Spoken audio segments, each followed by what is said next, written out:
Good morning, colleagues of the Resources and Development Committee, and also to our staff, legislative services. Good morning to our legal counsel and also Office of the Speaker, Ms. Jim, and also Mr.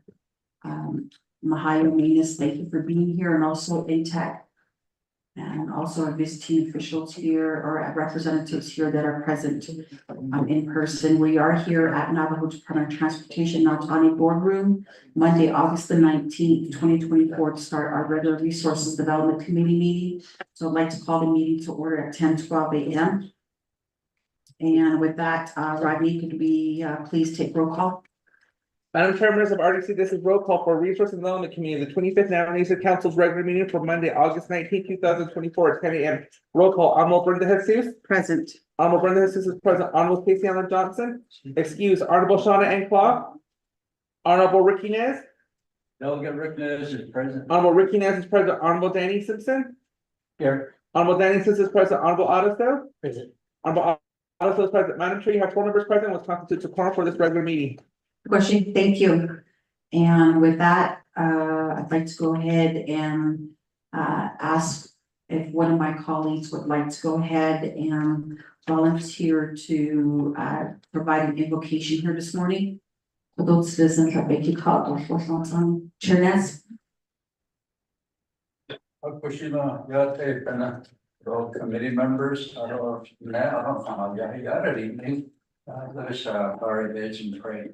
Nehitqa Nehigan God. Anaho Ara Hanmona Honation. Although yon Aaron Hidigan Lane Art Twitchin. Net Ehuzan, the Vagon Javala, although Hojanda. Siftana Aron set out for Tanzero, Chili, and Nero Chill Kahajons Ada. But Hanjo Radgo, Ne Ehuzan, Ani Digan Lino Honzo. Quality hadden laron hostan hadden la archko bans hadet 8 the pensions a con na closhes other northern gonda jens egon chen case la every na kro a head need of on ho cotton and hachiden kejo now some car con Nemaron hijab out of the Hasi, Nido are quitching on Sakoshi in a bed and the eating, though Ben and can be spotted, Egi, exposure of Aphonites and though a Chenahit Nabahonites and Nido your need air on the eel, Zida needs on the eel, Zito the seals. Though hotel and steak case, though yat ever a hand steak case, they get at last a bake rocking in the store.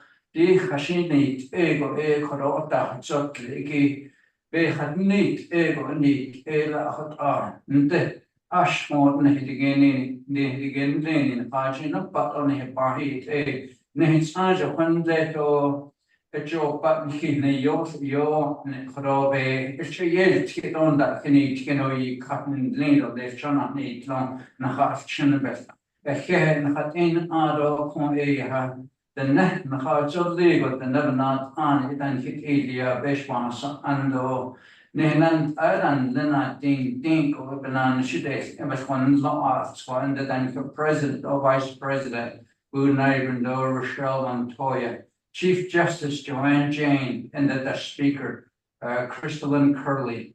Arts one the net Washington was Yana Nishki was one law so our needs for.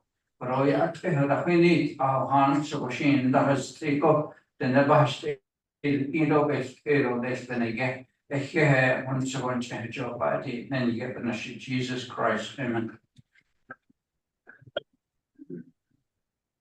Yeah, Chair Nez, good citizen, Linigin Habia in La DJ by Sahid Lehigi.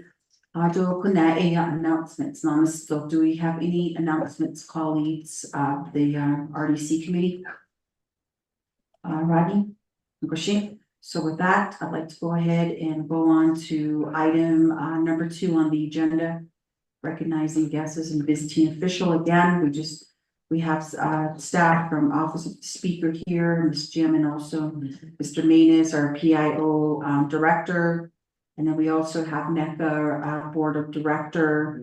And also, we have, Mr. Pete at City here, who's with P&M and will be a board member as well with NECA. And also we have Mr. Greenstein. Good morning, Alex. And then we have a young gentleman here, Mr. Cadman, that is present here. And then we also have our listeners on the call, BIA. I noticed that Mr. Curley with Bureau of Indian Affairs, our federal partners on the call. Good morning. Thank you for calling in here this morning. And we also have Mr. Pinto with who's LDA to Honorable Danny Simpson. So again, if you had, good morning, relatives. Going on to item number 3, reviewing and approving the agenda. Rodney, if you could please read the proposed agenda into the record. Madam Chair, members of RDC, the proposed agenda reads as follows. Resource and Development Committee of the 25th Nominations Council's regular meeting for Monday, August 19, 2024, 10 a.m. Presiding Honorable Brenda Jesus, Chairperson. Honorable Casey Allen Johnson, Vice Chairperson. Location, Navajo Division of Transportation and via telecommunication. 1, call meeting to order, roll call, invocation, announcements. 2, recognizing guests and visiting officials. 3, reviewing and approving the agenda. 4, reviewing and approving the journal, August 12, 2024, regular meeting. 5, receiving reports. A, report from the Division of Natural Resources on the upcoming Navajo Nation Fair to be held in Windrock, Arizona. B, update report from the Division of Natural Resources and the Department of Agriculture on the proposed changes to the Agriculture Infrastructure Fund legislations and other related matters. Executive session may be required. 6, old business, none. 7, new business. A, legislation number 0196-24, an action relating to Resource and Development Committee, confirming the appointment of Pete K. at City to the Navajo Engineering and Construction Authority Board of Directors. B, directive, the Resource and Development Committee directs the Navajo Nation Enterprise that the committee has oversight to start providing quarterly reports, written and verbal, to the committee starting at the end of fiscal year 2024, fourth quarter. 8, to close the meeting, announcements, and adjournment. Madam Chair, members of RDC, that is the proposed agenda read into the record. Okay, so may I get a motion? Honorable Simpson, may I get a second? Second. Honorable Otto. So, yeah. Members of the committee, do we have any questions or any amendments? Chair Ness? Thank you, Madam Chair, committee members. I'd like to motion for amendment 1 that we do new business first. After the journals, and after new business, we can take care of receiving reports. So we'll, under new business, we'll do legislation 0196-24 as well as do the directive and then go to reports. Thank you, Madam Chair. Fukushi, thank you for that, Chair Ness. So members of the committee, we do have amendment number 1, motion by Honorable Chair Ness to have item number 5 be new business and item number 7 be under receiving reports. May I get a second? Honorable Adosto, thank you. Members of the committee, do we have any questions on amendment number 1? Going once, twice. Rodney, can we take a roll call vote on amendment number 1? Madam Chair, members of RDC, this is roll call vote from amendment number 1, moving new business to number 5, receiving reports, and moving receiving reports down to new business number 7. Honorable Sean and Claw, how do you vote? Honorable Casey Allen Johnson, how do you vote? Excuse, Honorable Ricky Nez, how do you vote? So get Rick News, vote screen. Honorable Ricky Nez, vote screen. Honorable Danny Simpson, how do you vote? Green. Honorable Danny Simpson, vote screen. Honorable Otto, how do you vote? Green. Honorable Otto, vote screen. Madam Chair, that screen favors 0 opposed, the Madam Chair not voting. Okay, yeah, thank you. With that, motion carries for amendment number 1. Now going back to main motion, any other comments, questions, additions, or deletion, committee members? Going once, twice. Rodney, can we take a roll call vote on main motion? Madam Chair, members of RDC, this is roll call vote for receiving and approving the agenda. Honorable Sean and Claw, how do you vote? Honorable Casey Allen Johnson, how do you vote? Excuse, Honorable Ricky Nez, how do you vote? Delegate Rick News, vote screen. Honorable Ricky Nez, vote screen. Honorable Danny Simpson, how do you vote? Green. Honorable Danny Simpson, vote screen. Honorable Otto, how do you vote? Green. Honorable Otto, vote screen. Madam Chair, that's 3 in favor, 0 opposed, the Madam Chair not voting. Okay, so with that, we adopted our agenda for Monday, August the 19th, 2024 RDC meeting. Going on to item number 4, reviewing and approving journal for August 12th, 2024. This was a regular meeting last week. And I know that this was emailed out as well last week by our legislative staff. So members of the committee may I get a motion to accept or motion for journal for August 12th meeting. Motion. Okay, so may I get a second? Second. Honorable Simpson, thank you, gentlemen. Do we have any questions on the journal that was emailed out, colleagues? Going once, twice, Rodney, can we take roll call vote? And Madam Chair, members have already said this is roll call vote for approving and approving the agenda for August 12, 2024. Honorable Sonic Cloud, how do you vote? Honorable Casey Allen Johnson, how do you vote? Excuse Honorable Ricky Nez, how do you vote? Delegate Rick Nez, vote screen. Honorable Ricky Nez votes green. Honorable Danny Simpson, how do you vote? Green. Honorable Danny Simpson votes green. Honorable Otto, how do you vote? Green. Honorable Otto votes green. Madam Chair, that's 3 in favor, 0 opposed, and Madam Chair not voting. So when that motion carries, going on to item number 5. New business, we do have legislation 0196-24. Rodney, and we do have the co-sponsor present here. And Rodney, if you can please read the legislation into the record. Madam Chair, members of RDC have legislation summary sheet for tracking number 0196-24, date August 12, 2024. Titled the resolution and post standing committee resolution and action relating to Resource and Development Committee confirming the appointment of Pete K. City to the Navajo Engineering and Construction Authority Board of Directors. The purpose of this resolution is to confirm the appointment of Pete K. City to serve on the Navajo Engineering and Construction Board of Directors for a term of 4 years. Resource and Development Committee has final authority over this legislation, which will be read into the record in its entirety. The primary sponsor of this legislation is Casey Allen Johnson. Co-sponsors Honorable Ricky Nez for tracking number 0196-24. An action relating to Resource and Development Committee confirming the appointment of Pete K. City to the Navajo Navajo Engineering and Construction Authority Board of Directors. Be enacted Section 1 authority.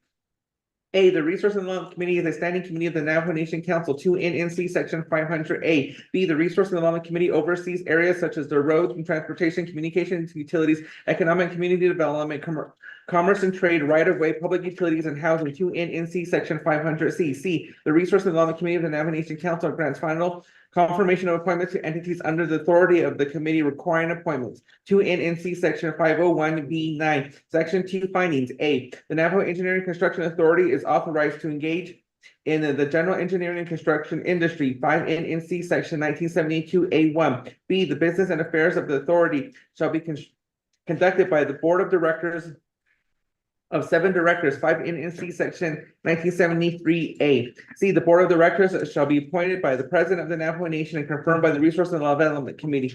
5 NNC Section 1973C. C, 2 NNC Section 501B9. D, at least six directors of the board shall be enrolled members of the Navajo Nation, individuals with expertise and or education in engineering, construction, agriculture, legal, accounting, management, and other construction-related fields that shall be given preference for appointment to the board. 5 NNC Section 1973D. E, members of the board shall serve a term 4-year term of 5 NNC Section 1973C.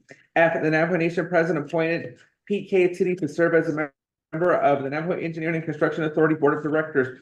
G, appointment letter attached to Exhibit A, letter of interest attached to Exhibit B, resumes attached to Exhibit C, and certificate of Navajo Indian blood is attached to Exhibit D. Section 3, confirming an appointment. The Resource and Development Committee of the Navajo Nation Council confirms the appointment of Pete K. City to serve on the Navajo Engineering and Construction Authority Board of Directors for a term of 4 years, beginning with the certification of this resolution. Attached is Exhibit A, which is a letter dated July 19, 2024. The official appointment of Navajo Engineering Construction Authority Board of Directors of Pete City, signed by Dr. Boo Niger, President of Navajo Nation. Attached is Exhibit B, which is letter dated June 27, 2024. A letter to President Dr. Nygren is signed by Pete K. City. Attaches Exhibit C, which is the resume of Pete K. City. Attaches Exhibit D, which is a certificate of Navajo Indian blood. Then you have the first report, the Navajo Nation Legislative Branch and Public Review Summary for legislation number 0196-24, sponsors Honorable Casey Allen Johnson. This legislation was posted on August 12th of 2024 at 3:36 p.m. The 5-day comment period ended on August 17, 2024. There was no comment supporting this legislation, no comments opposing this legislation, no comments and recommendation on this legislation. Madam Chair, members of RDC, that is legislation number 0196-24, read into the record in its entirety. Thank you for that, Rodney. At this time, I'd like to request for a motion. Honorable Simpson, may I get a second? Second. Honorable Otto, thank you. Members of the committee, do we have any questions for our co-sponsor here? No, not, we'll keep that going once, twice. We'll go ahead and take it to straight to roll call vote, Rodney. Madam Chair, members of RDC, this is roll call vote for legislation number 0196-24. Honorable Sean and Clark, how do you vote? Honorable Casey Allen Johnson, how do you vote? Excuse Honorable Ricky Nez, how do you vote? Delegate Rick Nez, votes green. Honorable Ricky Nez votes green. Honorable Danny Simpson, how do you vote? Green. Honorable Danny Simpson votes green. Honorable Otto, how do you vote? Green. Honorable Otto votes green. Madam Chair, members of RDC, that is three in favor, zero opposed, and Madam Chair not voting. I'd just like to thank Mr. Ed City and expressing interest in the NECA board. Mr. Harvey, thank you for representing NECA here this morning. Chair Nez for co-sponsoring this legislation. And again, we just look to NECA to provide those needed services to our people across the NEPA. So right now, let's go ahead and yield the floor over to Chair Nez real quick. Could we just have Mr. Pete City introduce himself briefly, his plan and all of that? Oh, Chief. Okay, We're going that way. thank you, Chair, members of the Resources and Development Committee. I'm Pete City. I'm a lifelong resident from Shiprock. In the past, I did serve as an honorable council delegate. That's all of you are. My plans are not to ordinate Tukini, Michelin. When Plana Bashishini, Fortini Dache, Jose Tukini, Dashanella. And again, I just appreciate the consideration and the opportunity to be a part of Navajo Engineering and Construction Authority Board of Directors, and I just look forward to that engagement with the Honorable Resources and Development Committee of the 25th Navajo Nation Council, and I appreciate your consideration and your vote. So very much appreciated. Thank you. So real quickly, Mr. Harvey, do you want to say anything as a board of director for NECA? Just to make a correction, Honorable, Jesus, I am the Public Information Officer now. Now? Yeah, Oh, I exited the board, last year. okay, thank you. But, just to add to, again, the appreciation for the, delegates here today, the RDC committee to, put in motion and also to vote green on adding Mr. Ed City to our team and the board of directors as well to, okay. Go on, thank you, gentlemen. Just item letter B, directive, the Resources Development Committee directs the Navajo Nation Enterprises that the committee has oversight to start providing quarterly reports, written and verbal, to the committee starting at the end of fiscal year 2024, fourth quarter. Now, committee members, the purpose of this directive here is that I know that there are enterprises out there that were established by the Navajo Nation Council, and some of these enterprises RDC has oversight over. And we just want to understand where a lot of these enterprises current operation level are at, including their financial health and their path going forward. So with that, we hardly hear from a lot of the enterprises. I mean, we've got several enterprises out there. We do have shareholders to the enterprises, but we often don't hear back from the shareholders as well. So again, you know, this is just in regards to transparency, as we can give, you know, that information to our constituents and have them really have an up-to-date updates from these enterprises in terms of operation and how they're doing financially. So so I don't know, Rodney, you want to add anything in regards to this directive?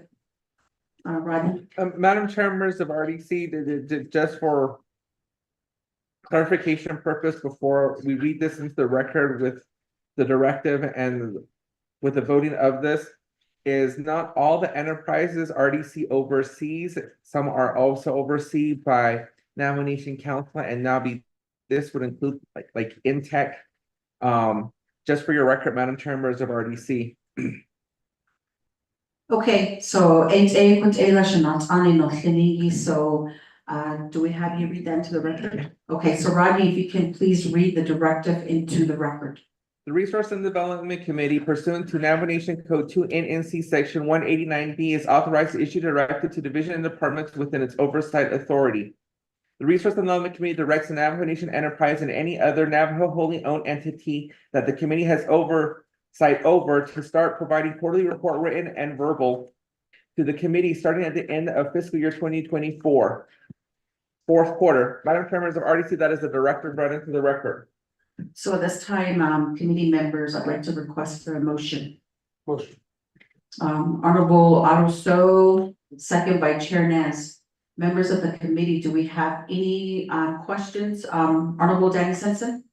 Thank you, Madam Chair. This is a question to April, this is directive. Is it, oh, does it need to be a little bit maybe stronger or is it okay? Madam Chair, Delegate Simpson, yeah, I think it's okay. We, I mean, it depends on what you're asking for. Like, I don't know if we need to be a little bit more detailed in what exactly you're supposed to be reporting on. Like Chair Hayes used to talk about their financial health or things like that. So I don't know. I didn't really know what you were looking for in terms of these enterprises. And so I don't know if you want to add some more specifics to the directive in terms of what you're looking for. Or if it's just a general report from the enterprises and other entities, just about their overall well-being, their finances, and kind of what they're working on, those sorts of things. So I leave it up to the committee, but I think that given that it's, it's a directive, and I think it's fine. In terms of, I don't think it needs to be stronger. I think you're explaining what you're looking for generally. Honorable, so before I go to Honorable, also Honorable Simpson, did that clarify your question? What we can do is, and this is the thought that I had, April and Rodney, is maybe an outline of maybe like accomplishments and even their current like, I know that they usually try to close books within 5 business days after the prior month had ended. And I don't know how well their financial statements are finalized and whatnot. And if they were to include financial statements.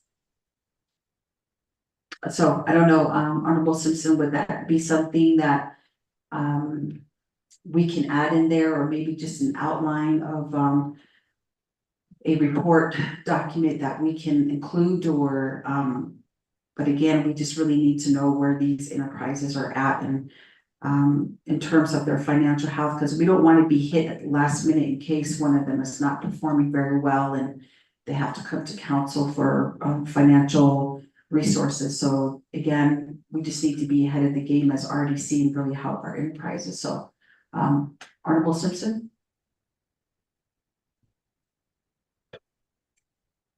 Thank you, Madam Chair, members of RDC. I think you're responding to my question. Thank you.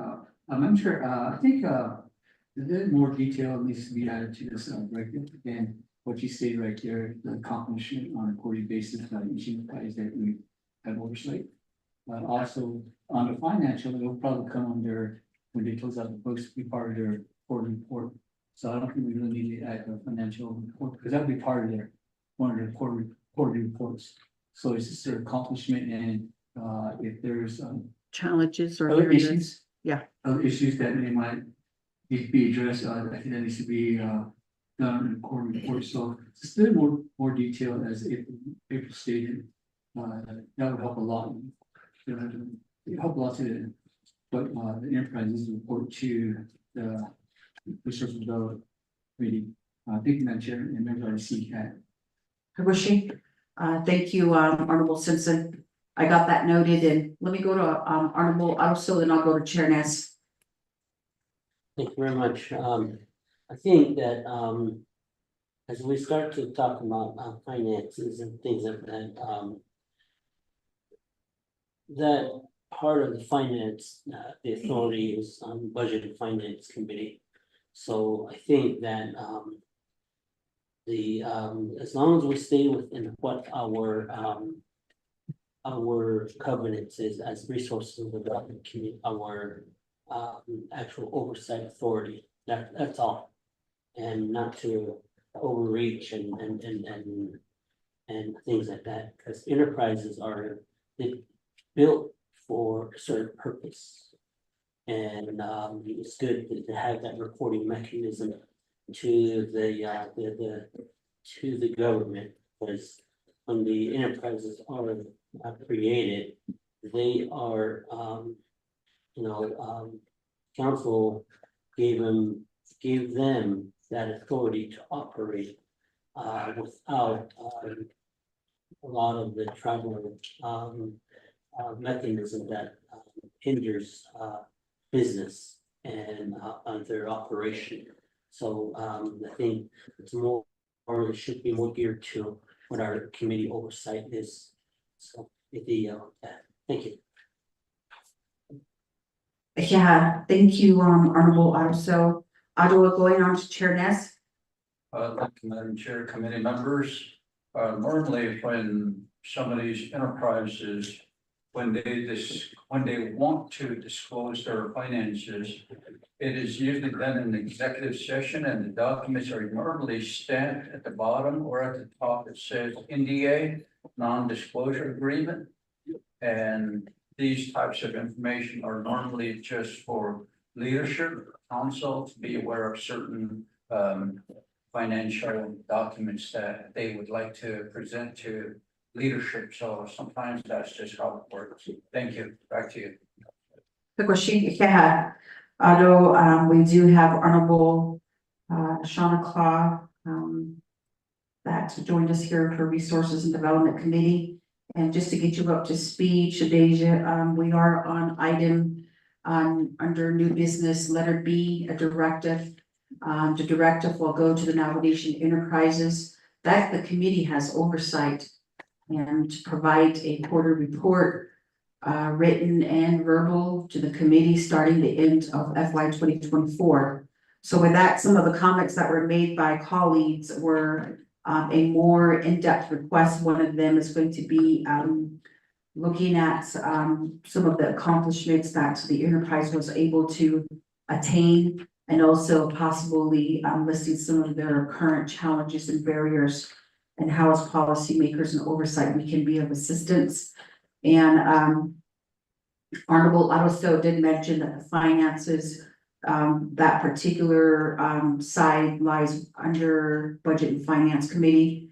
So again, those are the recommendation, of course, with Chair Nez was executive session in regards to any financial numbers that will be reported to the committee.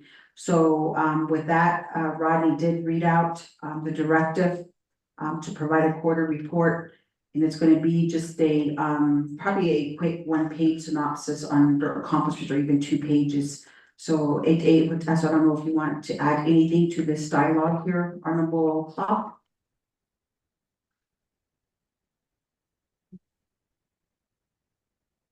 No, not at this time. Bushy. So with that, April, we can go ahead and work on the detailed information, and based off of your legal advisement as to what parameters we can request for in the document or the directive, we'll go ahead and get that finalized. All right, thank you, April. So at this time, we'll go ahead and make those recommended additions to the directive, colleagues, and leave out the financial area as that lies with Budget and Finance Committee. Is there Ms.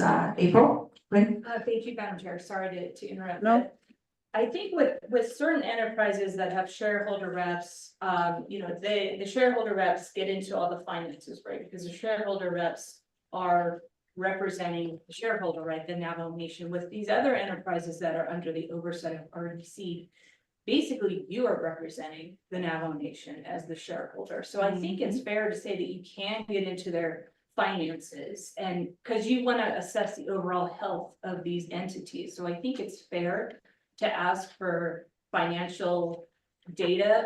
I agree with Delegate Nez that it will probably have to be in executive session, and documents can be confidential, and they're probably protected under the Privacy Act, so they're not publicly available. But I think it is fair to get a sense of their overall financial health with these reports. It just may have to be in executive sessions. I just wanted to point that out. I don't think you have to take the position you can't hear about their finances, because I think it's a good indication of their overall health as an entity. I just want to make that up. Thank you for that, April. So going back with the recommendation that was made here by legal counsel and Chair Nez, we'll definitely consider the financials, and with respect that when these enterprises come before Resources and Development Committee, we will go ahead and go into executive session to discuss that. And we do appreciate the recommendation. Thank you so much. So any other questions or comments, colleagues? Going once, twice, okay, Honorable Otto? The other also is that every year, the enterprises are supposed to turn in an audit to the Navajo Nation.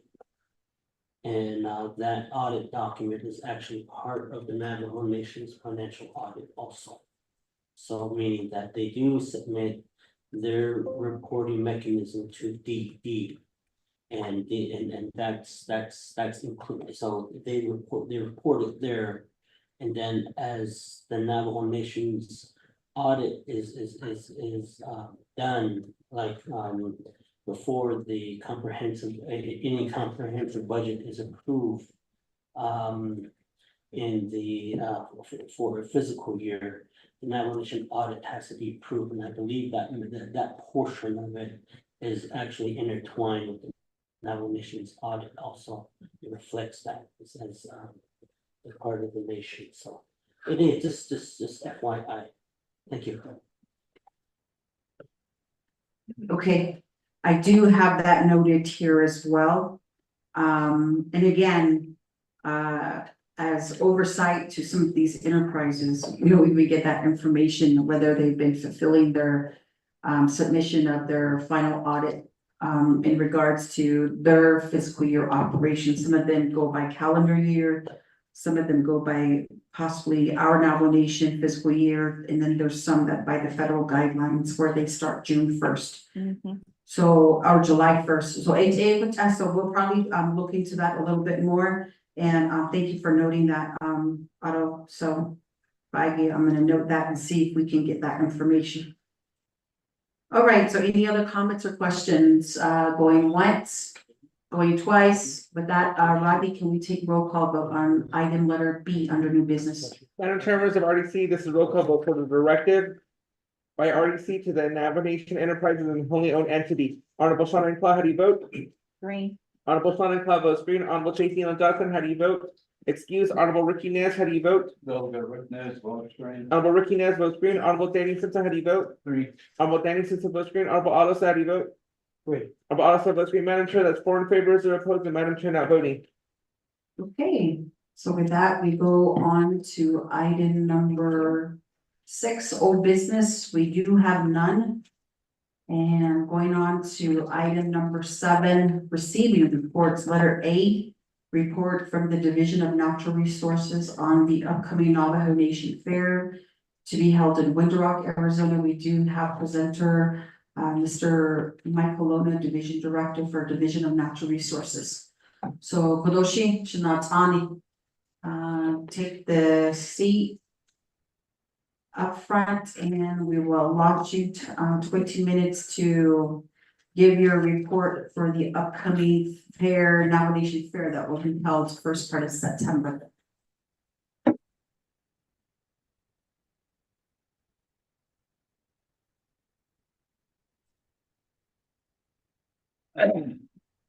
That's Amen. On Chair Jesus, Honorable Delegate Resource Development Committee, which is that Jim Michael. Då betalade slagen var så sent på men det skulle vi ha ni det så och där nämnsla. Att det var Division Natural Resources ja det såna nästan på September Fair var inte even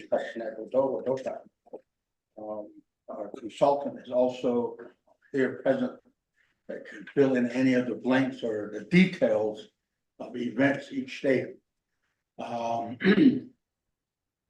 Last year, at the end of December, we decided that we would make some administrative changes to see how it would work by having an outside firm handle our events. For a fair office, we administratively took it out of the Division of Department of Agriculture and moved it to the Division of Natural Resources. Otto, we said, we started kind of advertising for fair manager. And we needed also an office specialist. And we've been advertising and we didn't have anybody apply. We offered the office specialist position last week. In fact, they're supposed to start today. And they call back and say, I declined the position, so thank you anyway. Don't get off me. So we're still trying to hire staff to assist. So as a result, in February, March, we decided that the best move probably just to do an RFP and put it out that we're looking for events planners. And so after all the bidding, everything was done, we had a priority one. The Nata Alsani. The Nata, business there, you have to need it. It didn't about that. So based on that, they were selected to do the events. Since then, they've done several different events as well as the PRCA rodeo on their behalf. And now I'm planning the 76th annual Navajo Nation Fair. And we evaluated last year's fair, or I should say our consultants did, and broke out all the events that happened, what kind of resources went into it, all of that. Number one reason is that we knew we wouldn't have the resources this year as we did last year. So we said, okay, we need to grasp a handle on what has transpired up to now. What do we need to do? How do we get a handle first on the financial aspects? Fixing up the facility the best that we can so events can still happen. Let's address the insurance issues for sure. And then the accountability for each dollar that is being utilized, we're accounting for it. We have all the documents that support it. A real solid, not only a business plan, but a real solid reporting format will be developed. And so after evaluating, we said it's really costing a lot of money to have a fair that starts midweek all through the weekend and then the following week. I think like 10 days. And because you still have to pay for security, parking people, everybody else that's working down there. So we started looking at the cost of that. So we said, let's shorten it back up, and then we look at the theme. What could we do? What could the theme be? What was the purpose of the fair? Oh yeah, back in the 40s. What was the purpose of the fair? The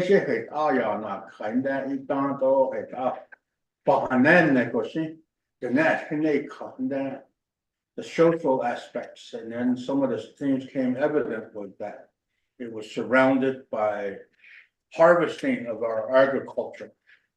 And everybody was showing the pumpkins they raised, that they grew, produced, the watermelons, the corn, and all of that. And so what else went on? No. And then, of course, the livestock side of it and the horsemanship that surrounded the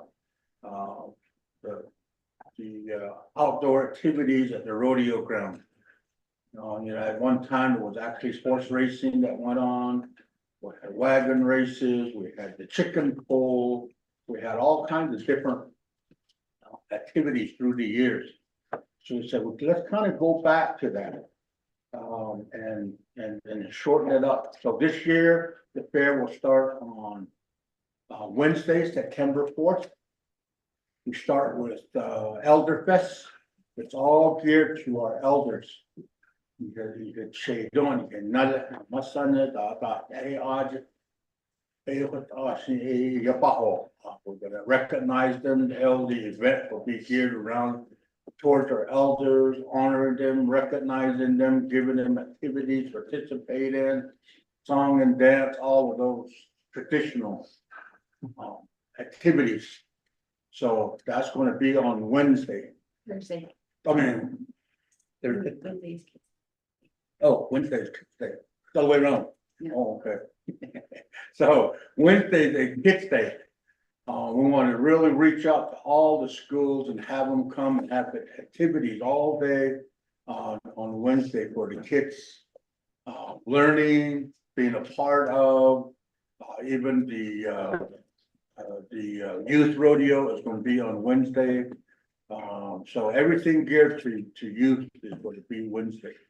Elder Fest is on Thursday. Okay, and then Friday, we start that night with the rodeo, I believe.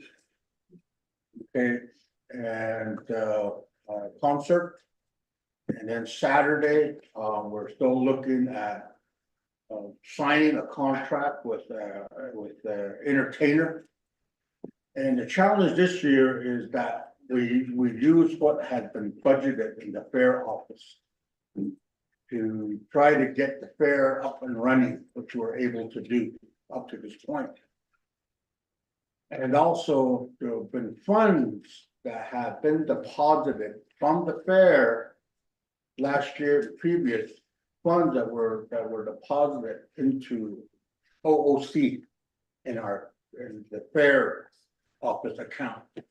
On that, some of the funds were deposited into that. At one point, I guess when Parks and Recreation was overseeing the fair, it went into red at one time. So that's when the money started being deposited to go towards that debt balance. Es cierto, again, aislado, the peso, the so last year deposit in there. And then so we were trying to draw that down to be able to use for the fair. And then we hit a hiccup and they said, well, you have to go through the whole process. As you remember, we were here for a resolution of support from RDC to draw down $1,077,200 that's sitting in that account that was put in there in the fair office. Chinese object here, peso, but now we have to go through all the committees. And we're finally getting to BNF tomorrow, hopefully. 3 weeks ago, we're supposed to be going before them, but you know, they canceled that meeting.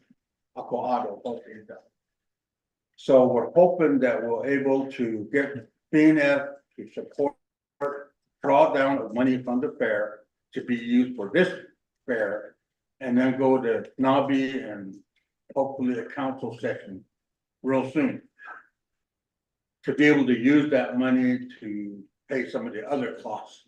One big one is for the concert that we are hung up. I haven't signed a contract. We've only signed one contract for Friday night. For a bigger show on Saturday, everything starts from 2 million, and then we're trying to get something in between. Maybe an artist traveling through our area right about then that would fit in, that would cut our costs. So, yeah, we've been able to do that. Last Friday, we had a mixer in Gallup at Fire Rock.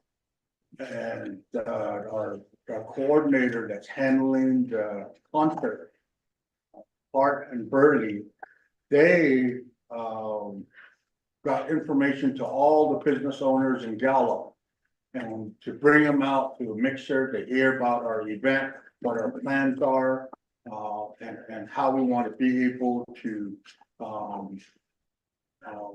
showcase their business through logos and all activities, how we're going to promote their business. And so that was on a Friday evening, and we had a real good turnout. And and the sad part about that was it was all Navajo business owners. Not one non-Navajo business owner from Gallup came to our mixer. So all of us go together, we do all our shopping. Quiet, we call, check it out, no, hey, so we've been reaching out on the sponsorship side, and I think up to today, we have raised About $750,000. about $750,000 just on sponsorship. Everywhere from 1,000 on up, people wanting to be a part of this year's fair. So that's helpful, but that pays for the rodeo contract, getting the tents up. We still gotta get all the porta potty contracts in, we gotta get all of our security, all of our personnel. So we still got a lot of work to do. And so that, those other funds would really be helpful to be able to do that. 4-H is now involved. In fact, they are repairing the whole 4-H portion. And there in the back where they had the sales and stuff, they're redoing all of that. And we put some money into that. And Department of Ag is helping. U of A is helping. So that's a big project with a lot of volunteers that want to help the kids make changes and have improvements done for them. They're donating their time and even some of their resources to be able to get that done. So needs, so you'll see a whole new 4-H area. We want to get it up to real nice. We just don't want a Band-Aid one. So then later, and then it can continue to be used for different things. More auctions, more training for livestock handling. We'll be able to continue to use that. So we will finish the fair up this year on September 8th. The parade is on Saturday morning. And we talked a lot about that when we were discussing. We were receiving a lot of people's concerned about, you need to do something about the fair. It's too congested on 264. And people saying, I couldn't even get in Saturday morning to the rodeo. I couldn't even get into the fairgrounds. Departments that had booths set up, they couldn't get in until after the fair is over, the parade is over, maybe 2 o'clock to get in. So we said, how do we fix that congestion? So when we sat down developing our safety plans with our first responders, EMS, fire, PD, and that was one of their concerns with the egress and ingress. This is mixed up. Last year, we had a situation, we couldn't even get that person to help get the ambulance to them. That person actually physically had to be carried all the way to go meet the ambulance and to be able to get the help, the medical attention that they needed. So we all looked at that and then we said, okay, what would be alternate routes? If the fair. Not only that, of course, the state wants us, they have to permit us and we got to get insurance to be able to use New Mexico and Arizona roadways. So we said, okay, what if we use Route 12? From Winter Rock turn off, the light there, from there on north, 3 miles. Just kind of like how it is from starting on Sabanito up to St. Michael, about 3 miles. So the same length, but change it, and then 264 would not be jammed, it wouldn't be congested with people. And then the other, and then if we're using Route 12, they can still use this route here to get to Fort Defiance to the hospital. 112, I think, is from St. Michael's that also goes to Fort. So they still have those while we're on 12. But when we do 264, it just shuts down. So then we changed the route and we think it's going to work better. Way back when I was a fish and wildlife, early in my career, we did that route on Route 12. We started from the north and came down into Winter Rock that time. It was a route that they on 8 down, and I don't think there was a problem with it. So that's kind of what some of the changes that you're probably hearing about. And We think it's gonna be a good change. So, I mean, that's what I have. I'm gonna turn the time over to Jamie to fit in the details. I know I missed probably some of the good stuff. Good morning, Good morning. Yati my name is Jamie Arviso, ito initially the relation, but she does she say to does she know it? Thank you for giving us time this morning. Everything that Mr. Lona hit, or he mentioned, pretty accurate. We have the schedule, we have a schedule posted, we have a schedule finalized. So far, like he mentioned, we have $750,000 worth of sponsorship that is not including in-kind services. And a lot of this money, the 750,000, covers our rodeo, the powwow, the song and dance, the dog show, all of the events that we have. We're still seeking sponsorship for the concert. We're still seeking sponsorship for some of the powwow. And the additional money that Mr. Leno was talking about, the $1 million that was from the Navajo Nation Fair, that is going to cover the tents, that's going to cover the porta potties, the sanitation, the janitorial, all of those expenses, fixing the fairgrounds. That's what we're waiting on the money for. We did scale back this year's Navajo Nation Fair, not by choice, but because there's no funding for it. It just comes simply down to there's no funding for it. So the entire time that we're planning this event, we're sitting down with the Division of Natural Resources, trying to get them on a business plan so that next year's fair, and there hasn't been a plan before to say, this is how it needs to be done properly. We've sat down with risk management and insurance. We've sat down with the controller's office. We sat down with workers' compensation to say, how do we make sure that every year we're not last minute? You guys cannot function like this. How do you create, this is how you're gonna have to create a plan to say, throughout the year, we need to invest money into this fairgrounds. Throughout the year, once this fair's over, you should start having to have an insurance plan. That way it's in place. You guys should be able to do all of these things so we're not last minute, and that's what we're stuck in right now. No matter how hard we try to be ahead of planning, we started this right when we got hired. I mean, when we got done with the pro rodeo, it's like, all right, let's jump into the Navajo Nation Fair. And it was a struggle trying to figure out, okay, last year's profits, where did it go? How do we draw out from those profits? What's your insurance plan? What's your renovation plan? What is your plan? And they didn't have anything. And there was no contract, there was no agreements. We had to go through, create all the forms back. We had to go through, run all of those forms through the Division of Justice at the Navajo Nation, through the attorney at DNR. None of those things have happened before. And that's to protect all of us at the table. That's to protect the Navajo Nation. That is our goal.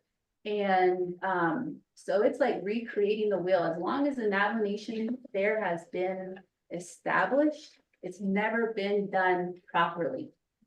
And everyone can tell you that, whether you go to, last year, the fair spent about $4 million, and none of that money went through the office of the controller. None of it. And when we sat down with them to say, okay, where did this money come from? It was like, none of it ever came through this office. No contracts went through that office, which is mind blowing, because it's like, well, where did this money go? How did you guys get it? How did you guys spend it?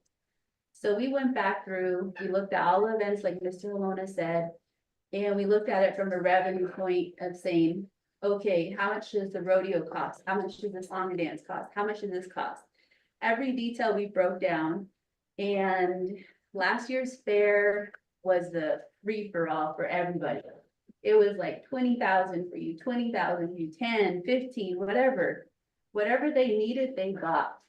The concert last year for the entire 9-day event came up to about $1 million. The revenue from those events, which is confusing because the rodeo and the concert are all put together. And the revenue comes from one place. When we look at it at the end, the concert and the concerts, as many people as you guys seen there, they only made about 2,000 people paid. And that's mind blowing. We're just letting money go when we're supposed to be Ms. making Arvizo? money off of that. So, colleagues, 20 minutes has elapsed. Do you want to go ahead and allow an additional 10 minutes, you'd say? Sure. 10 minutes? I mean, I got. So we'll go ahead and allot an additional 10 minutes so you can go ahead and continue. Thank you. So what we're doing is we're trying to be fiscally responsive and choose events that did have a revenue. Last year on Saturday and Sunday, they had a PBR event that cost $194,000. All it made was $4,000. And that's like anybody, any business owner would say, that's an automatic no. That's a loss. We're not gonna do that. That's just for the actual event. That didn't include the porta potties, every other expense there. And that's the hard part about the Navajo Nation Fairgrounds is that whoever puts on an event, no matter what that event is, it's expensive at that fairgrounds because there's no bathrooms, there's no facilities. You have to rent tents, you have to make lots of different accommodations to even have a successfully safe event there. And it shouldn't be like that. We can fix those bathrooms, we can put state-of-the-art toilets in there, hand washing, sinks, we can make it as fancy as we want, we can tear it down and completely rebuild it. But the issue at the fairground is not the actual bathrooms, it's the septic and the plumbing that runs underneath it just because it's been there so long. And people have a hard time understanding that. And people don't understand that, okay, we can fix them up or we can fix it, but it's not gonna fix the problem. Whether you hire us or whether you hire anybody else, these issues are still gonna be at the table. And that's what we're saying is, okay, if you hire us next year, if you hire someone else, at least have a plan. Give them an honest shot, not just to fail. And that's where we're at right now is to say, okay, Mr. Lona, when you take this on next year, make sure you do all of these things, so we're not in this situation. So that's where we're at right now. We're still seeking sponsorship. The council did give us a budget for $50,000 for the song and dance, and that just covers the song and dance. And the song and dance is a social event. So that song and dance, I'm gonna use as an example, is we all know the condition of that song and dance arena. It's not very great. That $50,000 covers the awards, it covers the all of the things that they do in that event. It doesn't include any of the facility repair. So we reached back out to the council and said, we would like to put an ADA area. That's where we have Elderfest. This is where Elderfest drives up, they drop off the elderly, they go back down. There's no walkway up that place. There's an old walkway that's made out of ties that's been rained through numerous times, and it's very dangerous. So that's where we said, how can we create funding for this? We need your help. And we didn't get the response we wanted. We need to make that fairground safe, not only for us, and thankfully we're able to go through. We need to be able to say, we need to do upgrades to that facility so that way our elders don't trip. So those facilities are a big part of that, when we talk about the money that needs to happen. And I can have OSHA support us, we can have risk management support, all of the things that we're saying, and that's where we're getting all of those recommendations from. It's just not like we're saying, oh, we should do this or we should do that. These are all recommendations from our own Navajo Nation entities and businesses, safeguarding the public. Do you have any questions? So that concludes your presentation. Yeah, thank you. Members of the committee, may I get a motion to accept the report? Chair Nez, may I get a second? Honorable Otto So. Committee members, do we have any questions for the presenters here?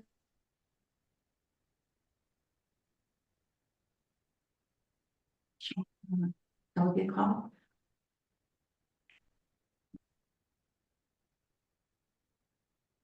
Good morning.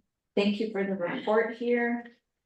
And I am very thankful for all the information that was given to us.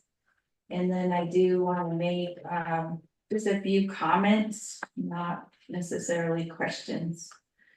So this past week, we concluded with the Central Agency Fair. And it did begin on a Monday and it lasted up to yesterday. So I think that, you know, to be equitable, that's one of the things I have always commented on. And my question is, why does DNR only give money to the Navajo Nation Fair? And it's a great deal of money that is set aside within the budget. And then you said there's 750,000 that was done through sponsorships. And then the legislative branch put in $50,000 for a song and dance. So to me, I think that, you know, in years past, this is my first year and a half as an RDC member. Where the money was going, we did not find out until just recently. That does not lie within the hands of the Legislative Council. That goes on to the division director and also the executive branch. So I want that to be clear. And then also, I am disappointed in the legislative branch for giving that large amount of money. When we're talking about ADA, we could be sponsoring projects for those with special needs and handicap needs for $50,000. So that's one of the things that I just want to put on record. In addition to that, I know the legislation did come before RDC with Honorable Johnson's sponsorship. And again, that push for the legislation does not fall upon the legislators. That falls upon the executive branch to work with the delegate to get those done. And so when I'm hearing the report, it sounds more of a blaming report. And I just want to make sure that those that are listening online understand that, you know, these reports could be done quarterly. The legislation can be drafted in ample amount of time. And so I think that, you know, we are pretty much, the responsibility is not on the legislative branch. In addition to that, I believe that Honorable Simpson and I, when we were here, you know, one of the comments that he made was maybe it is time to do away with the Navajo Nation Fair and let it fall upon community members, much like Central Fair. So the Central Fair was just a group of volunteers. They put their resources together. They went out and sought sponsorship. And so I think that this year, maybe my question would be, what are your plans? You outlined that the OOC and also the funding wasn't reported back in time. So how is that going to change this year? And once I hear those changes, then maybe the support will be there. But you're right, for many, many years, all of that funding, all of those sponsorships, all of that revenue, the gate money, the parade entries, we don't know where it goes. And so this year, you know, at the conclusion of this fair, by the end of the quarter, beginning the new year of October 1st, we should have a report. RDC should have a report. And that money should be deposited and should be accounted, and OOC should have that as well as accounts receivable.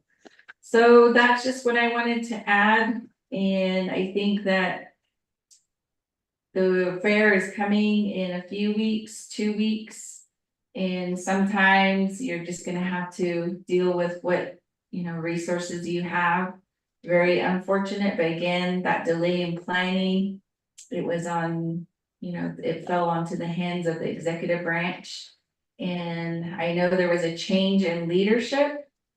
But I think that once that change happened, this is the third report that the new consultants have given to the RDC, and I do appreciate that.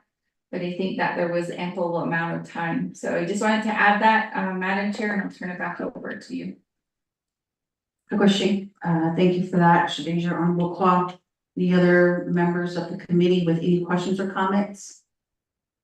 Honorable also. Thank you. Thank you for the report, Alona and Jamie. Yeah, so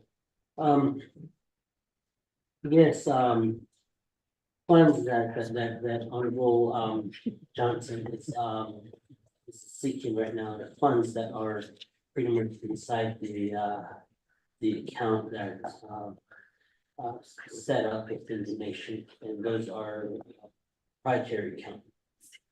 Proprietary account. So we did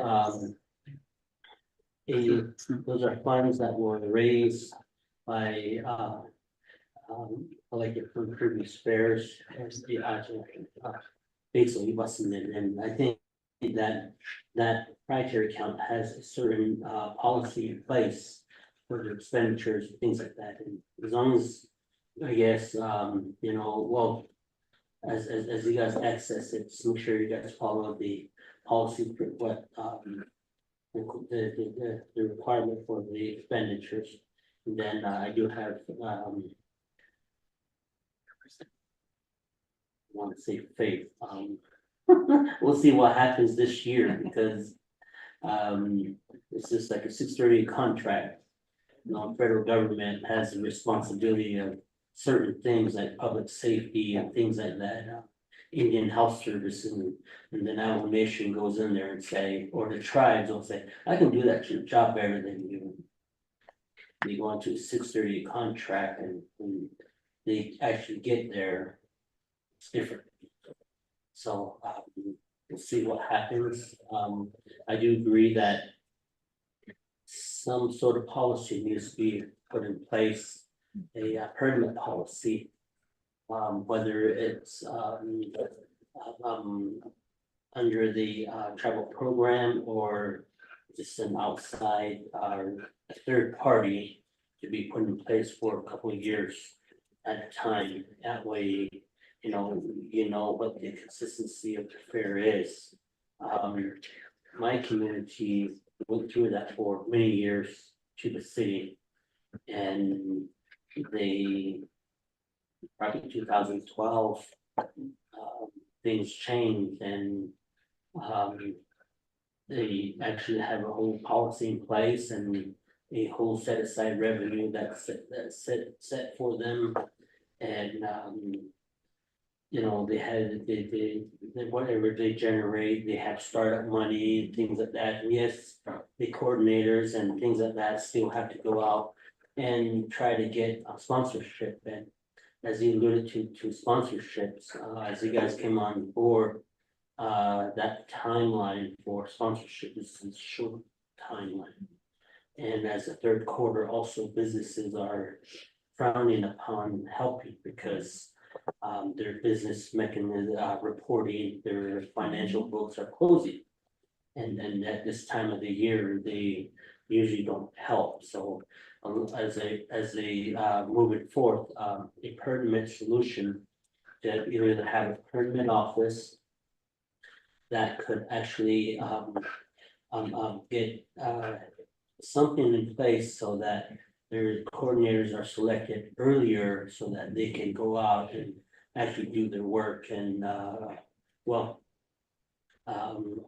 well, to collect funding or to get sponsorship for their programs, and a lot of it is pretty much right now at the expense of the nation.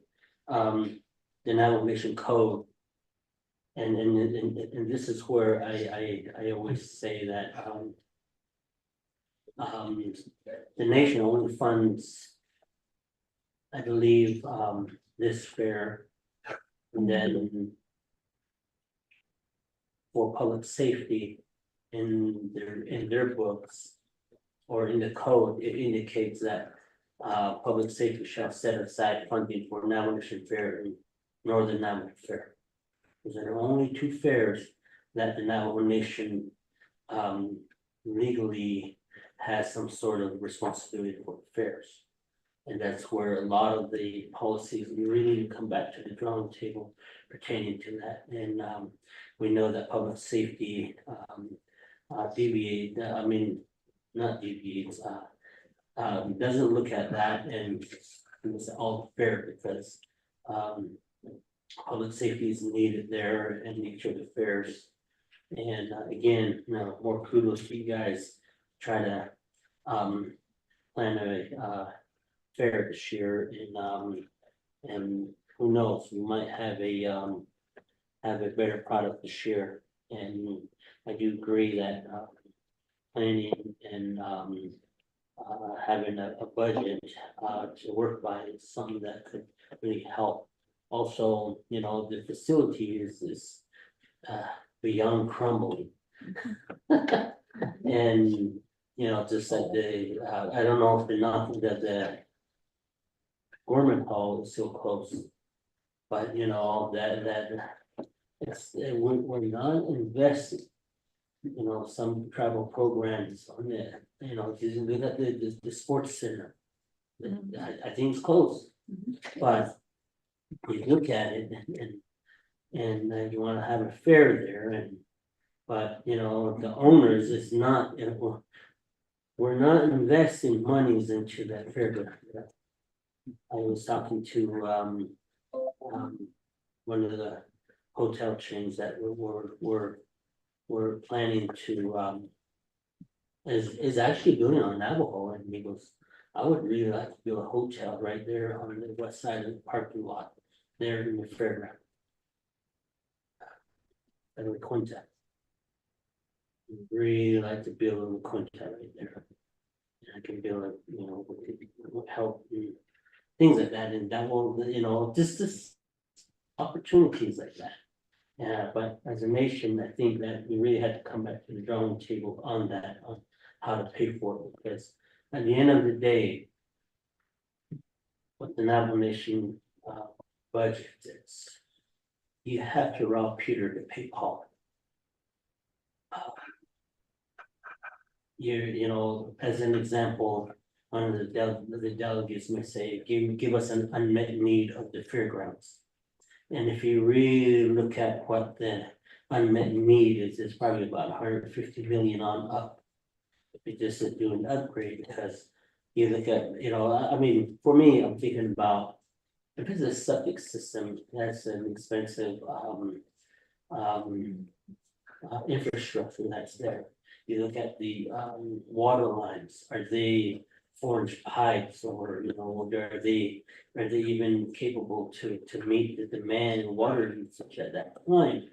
Or sewer, you look at the campground on top, that could be an actual year-round campground that forest people can rent there as they're coming through, but it's close. And so those are just some of my thoughts.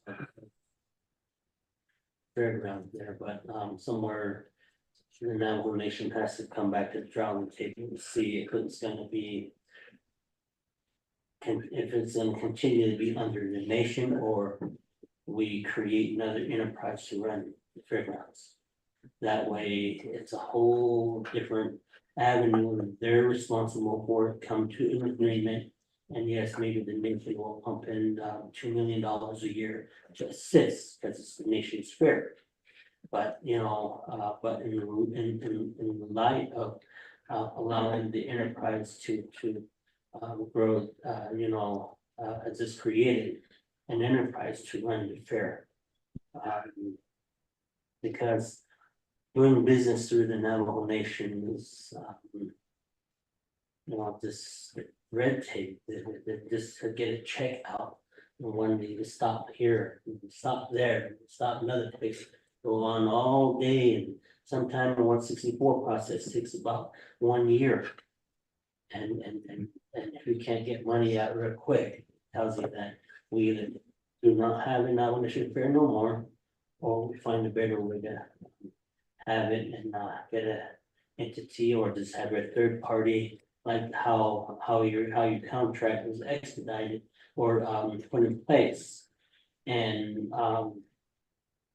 you have that third party do everything, and at the end of the day, maybe they send us a bill.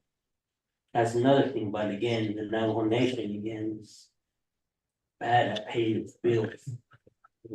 Jump through the hoops and take forever to get through another division director, or to put through another, through Department of Justice, and they're gonna say, oh, this one don't make sense, or things like that, and that go all over the place. You have to find something to better the Navajo Nation Fair, so that, it could generate its own money, operate it on itself, and provide entertainment. The other is that now you just look at the trend. People say, how come we have to pay to go to the fair? And that's what I think about also. But again, it's about how do we continue to maintain the infrastructure. I said that, and I believe that's where the fee comes into place, to maintain that, and think that as we move forward, we have to look at these things. And I personally think that this is just me. Should just take a break from fairs for about 6 years or something like that, and get to work. A lot of issues that the nation has, but again, out there, communities, they plan the fairs, they do these fairs for a reason, to bring people back together, families that move out and come back during that time and say, oh, we're gonna meet. But again, all of that happens, that kinship, that rekindling of family and things like that. And when something happens, then at the end of the day, Navajo Nation gets bashed for it again. We try to do something like this, and I guarantee you, so, that's why I'm saying, we're just forget it, and just walk away from it. Maybe, because during COVID, when there's no fair, it was quiet. We actually worked. Whether we're on meetings from 9 o'clock all the way to midnight. All day, maybe behind the time. I want to see. Really push things. This is just some of the thoughts that I have, and right now our meetings aren't they're small time frame. And but I appreciate your plan, and Department of Natural Resources, I guess just working forth to plan to better the fair, where we can. And I think that we have to, the only way for it to happen is we have to legislate. We have to order it. Because if we just leave it open ended and you run it, we don't really know what's going on. And I think that if we legislate it and set up certain protocols and make people accountable for the fair, we'll have a better product out of that. So. Thank you very much, Chad. Yeah, thank you, Honorable Autumn. So any other members of the committee with any questions or comments? Honorable Simpson? Thank you, Madam Chair. Members RC Cat and Mr. Long. Yes. Presenters, thank you. I just have a few comments. I served 4 terms now on the council, and I served. I believe it was 20, 21st and 22nd. And now 25th. Every single year we hear this about the fair. Basic bottles in basically you need to. Every single year we hear that. Because again, going back to not having a good plan in place, I understand that you have to have a good plan in place to make something successful. And again, we hear that every single year. We need money, we need funds to put on the Navajo Nation Fair. And it goes back to who benefits from the fair, monetary wise. Let's go. Those days you talk about it's so hard to get a hotel room. Unless you make reservations like 6 months ahead of time. So then you see the restaurants all full. You see it's packed at Walmart. So who benefits monetary wise? It's scale business again. Go back to very disappointing to hear that there's no non-navigos. They really very disappointing. I think it's time to boycott something. That's ridiculous. And going back to what Mr. Malone stated, the purpose of this fair. Who started the fair? You stated purpose, so people get together, people, do trading, in their farming, a lot of things happened during that time, but who started it? I don't think it was Navajo Nation government that started this fair, Navajo Nation Fair. I bet you it was just some our grandparents, great grandparents that started this whole thing. Say, hey, let's get together, let's have something winter walk.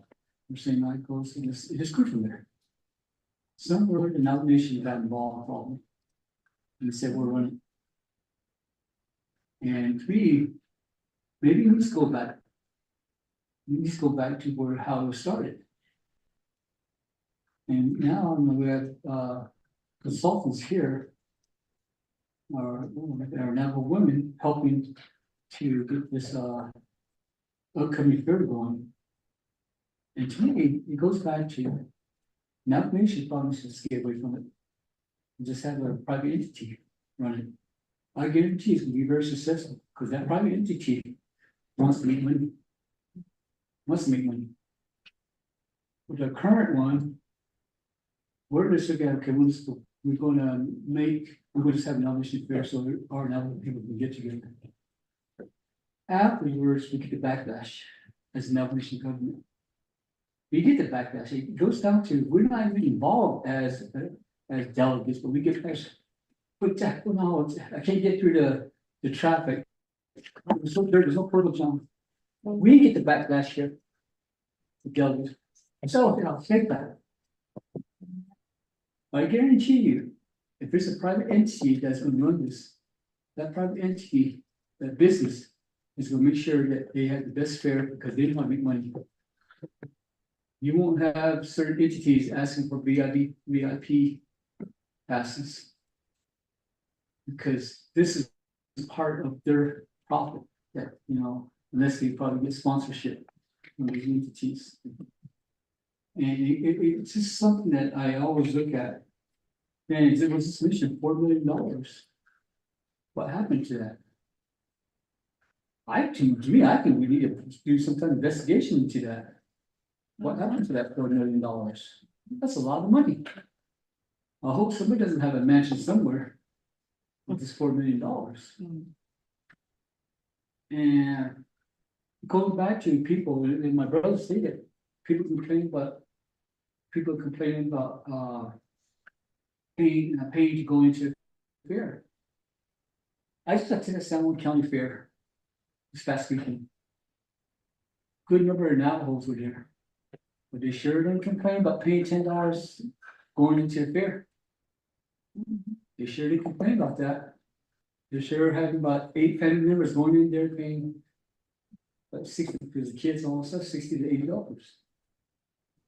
Fortunately, I didn't pay because they told me I'm a veteran, so I didn't pay, so I was happy. But it goes back to, I think the Navajo Nation needs to just get away from this nomination here and give it to a private entity. The company of consultants here seems they know a lot. I see a lot of what they're trying to do. Maybe have you guys just take it over. I know you guys are probably running really good and make a good profit. But right here, we're subsidizing. Even though we're saying we're fair here, but we're subsidizing it. You make a profit, and it goes back to what we state is based on Bajo's in it. Then where do we go to? We go to Navajo Nation, use the fair name.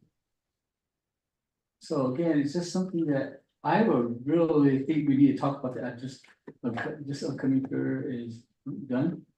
I appreciate all the help, the consultants helping the Navajo Nation. Appreciate that. Thank you. I think we really need to start talking about that. What going forward? Do we let the Navajo Nation get out of it and just have private into the Navajo Nation Fair? I love Navajo Nation Fair, don't get me wrong. I love how the family gets together, I love how everybody, the kids having fun and all that. Don't get me wrong.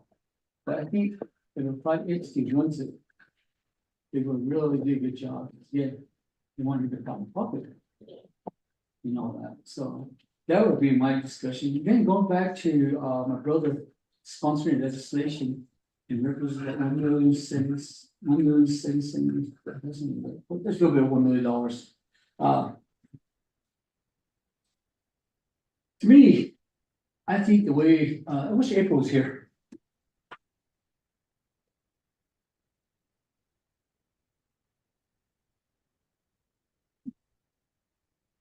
Thank you. This funding request that's being sponsored by Vice Chair Casey Johnson, my brother. I disagree how it's drafted. I believe it took RDC's authority away because this is in partially record how the money's where the money's at. RDC should be the final authority on this funding. Not budget finance, not council. April, I think we really need to look into that. Because the way it was drafted, I know there was a disagreement within the Austin State Council. The person that drafted, they drafted to go all the way to council. But our former OLC, to my understanding, said it should just gone to RDC, Resource Development Committee, because we're oversight to this department. And that's how this money can be, this money can be dealt with. So those are the concerns I have. So which one is it? To me, as a member of RDC, I believe we have that authority to approve the funding. Because it came from within our oversight, within the department that we have oversight on, and the money's there. Now, the money was being requested outside this Navajo Nation Fair funds. If it was outside, then I understand it will go to the full council. I understand that part. But this is within a department, within a division, we have oversight. And we should be the final authority to look into to approve that. So I'd like to have Madam Chair, members of RDC, my request to the committee here. I'd like to request that to the committee, if that's be allowed, to have April look into that, because I really disagree with it. And I was just reading it about 30 minutes ago. I still disagree with it. I think RDC should have the authority, final authority on that. So again, after this coming fair is nomination fair is done with, I think we need to sit down and say, well, how do we move forward with this nomination fair? Because like I said, I serve a full term. This is what we hear every single year. This again, a month before 2 months, 2 months before the fair. This is what we're going to. This is the problem we're facing every single day. I think it's something this big. I know probably ET will start working on it. Once the fair's over, they start on planning for next year again. We start. So, Mr. Holman, thank you for your presentation, consulting for the presentation and share. But I really think that this Navajo is the way we can run operating Navajo Nation Fair. Thank you, Madam Chair, Ms. RC. Bushing, thank you for that, and going on to Chair Ness. Thank you, Madam Chair, committee members. Ms. Arvizo, Ms. Polion, and Mr. Alona. I attended the Santa Fe Indian Market this past weekend. I go every year. I used to show there for the past 30 years. And they put up a really nice show.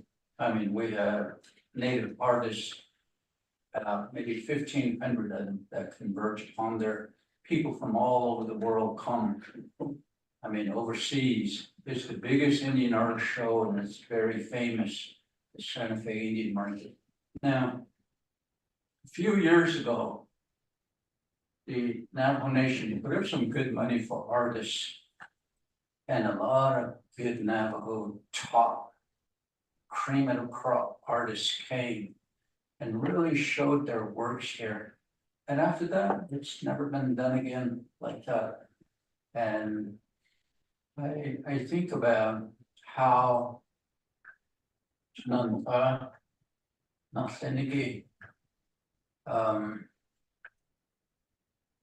I know about Shiprock Northern Fair. I watch, and there's always been misuse of funds. And I often wonder how it happens. And there's never an improvement, hardly. And I see the same here with Wonder Rock.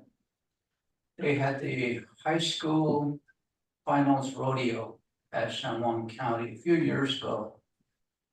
And if we could somehow, and I appreciate the work that you all do, and what you recognize, and I'm sure you understand the stigmas behind why Navajo Nation Fair is pretty much got a black cloud over it, just by looking at it. And I'm sure if the fair is audited, maybe some things will come up surface. But I see that this fair probably could really improve if we have some right people going there.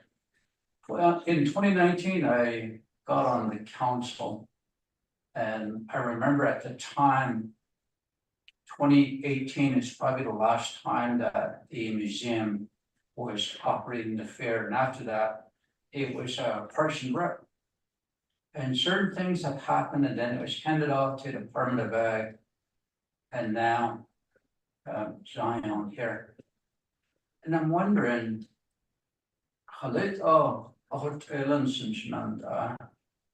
every year, just they pass this baton, and we recognize as leaders that we do have a problem here. But why would we give them $1 million? That's kind of my concern. Why would we give them $1 million to operate a fair that is having troubles? Maybe we're putting money into something that we don't know what the result would be. We heard a report from PRCA, and y'all found out now how much we owe. In 2019 is probably the last time that I attended the fair. I'm not the kind of person that goes out there and walks the parade and waves at everybody for attention. I'm just not that kind of person. But I enjoy just going out there, shaking hands with people and seeing how things are going. And that year in 2019, I kind of, after that COVID hit, so there was no fairs, I believe for 2 years. And finally came back. And they had a really good PBR show that year, 2019. I mean, the whole stand was pretty much packed, as I remember. I came down with my family the evening, and it's a family event. Everybody looks forward to it. People look forward to the song and dance and also other events. My wife and I used to volunteer to be 4-H leaders, so we used to help children in their 4-H club how to raise animals, from rabbits, chickens, lambs, goats, pigs, to steers. And I would always watch these kids and how the parents are always there helping them. And starting with San Juan County Fair, and some of them would really make good money at the auction once they're done with their project. And some of them will, the animals will probably be here the next couple of weeks for judging. But it was mentioned earlier, this fair is funded by the Navajo Nation, but all the other fairs don't. They struggle, but they survive. Maybe this fair doesn't need money, maybe it needs to struggle and see what happens. The other fairs don't get money and they make it. But if, you know, I'm looking at the fairgrounds and I'm thinking, this is not your fault, Ms. Arvizo or Ms. Folion. I know what you all do in your families as well. But it would be nice if the nation would have, back 20 years ago, really started watching closely how the money is being spent and really make improvements. We probably would have had a state-of-the-art Coliseum by now, to where the National High School Finals could be hosted here by the Navajo Nation. And be very proud of something like that. But I don't kind of see it in the future, something like that. I mean, a Coliseum, really state-of-the-art facility, can be used like for concerts and other things. And perhaps that's how it could pay for itself if we do that. And just wishful thinking in a way. And I see that y'all are professionals in your own right as to what you recognize and what can, the potential for what it can look like in the future. We're here to support. But just that I do have concerns, and I'm thinking maybe we really need to look at that plan of operation and just look at this and say, okay, what is it that we need to do? And how should it be audited by the Auditor General or a private auditor that should really look at how money was used in each of these events? And just really watch closely, because we are the Fair Board here, Resource Involvement Committee. And I think we just really need to start looking at ways, you know, to really ameliorate this fair, that everybody takes time. Families come out and want to be together, go enjoy the carnival, go see the art shows, go see the rodeos, the wild horse event, the concert, you know. It seemed like it's a good family event. At the beginning, what was it like at Ishiagispendiga, the neck call? My family just made steamed corn last week and nailed down bread, and they've been doing this for every week now. And I'm sure some of these farmers would like to come out and show their products. I mean, some farmers have some really nice, huge watermelons that they would like to exhibit. Corn that grows really well, white, yellow corn, blue corn, and mixed colored corns. And you know, it was probably an event that people really look forward to, and outsiders came. There was collectors, private collectors that came and bought paintings for $5,000 at one time. I mean, how can we bring this back to where it's like, wow, this is an Navajo Nation Fair that people look forward to? I saw a man over in Phoenix at the Herd Museum show. He had a really nice jacket. And I was looking at the back of it and it said, so some annual Navajo Nation Fair. And it had a saddle bronc rider on it, and then it was just really nice, and I thought, wow. And I talked with him, and I asked him, did you go to the Navajo Nation Fair? He said, yeah, we've gone there a few times. He said, always, they're from New York, so they have a home in Scottsdale, and he said that we'd like to come up there and visit the Navajo Nation. What we have, we don't really see. We don't see Monument Valley as a beautiful place. We have beautiful, exquisite places on the Navajo Nation, but we don't see it because we take it for granted that, oh, it's just there. But how can we approach this and really enhance and put ourselves out there for people to come out and really take pictures of it and be participant? And, you know, not just here. We could come up with one of the best Indian art shows here. Aside from the Santa Fe Indian Market, aside from Gallup Ceremony, the Herd Museum, the Idle Drawer Museum in Indianapolis, the Denver Art Market, you know, we could do something. And yet, on his position on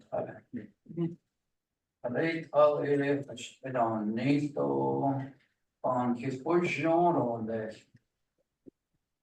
on Harshinakodo in a champ, Arjun,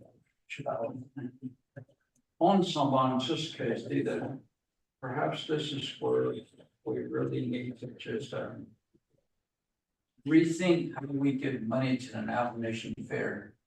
Perhaps we need to start giving money to the other fairs, or just completely stop giving them money. And we need to look at this and see, is it right to give money and not really have something to show for it? And then, well, based on nothing. Just another based on what happens. Based on, but there's no nego. Chico, Shan, if they have not looked on. But though har så beta känna att de är sponsor. Alla är det utan något nytt. Inte har så och skicka onsen. Så jag var här i stil sure. Thank you. Back to you.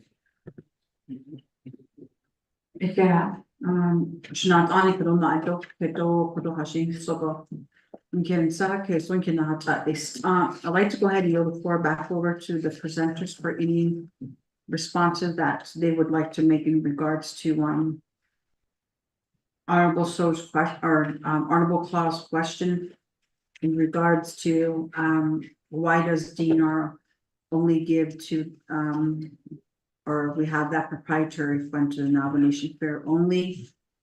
And then there were some other recommendations of concern was possibly looking into an investigation or an audit in regards of, example, last year's funding that went into the fair and the little money that came back, or there was really no in-depth financial report that was given back to us by then department manager.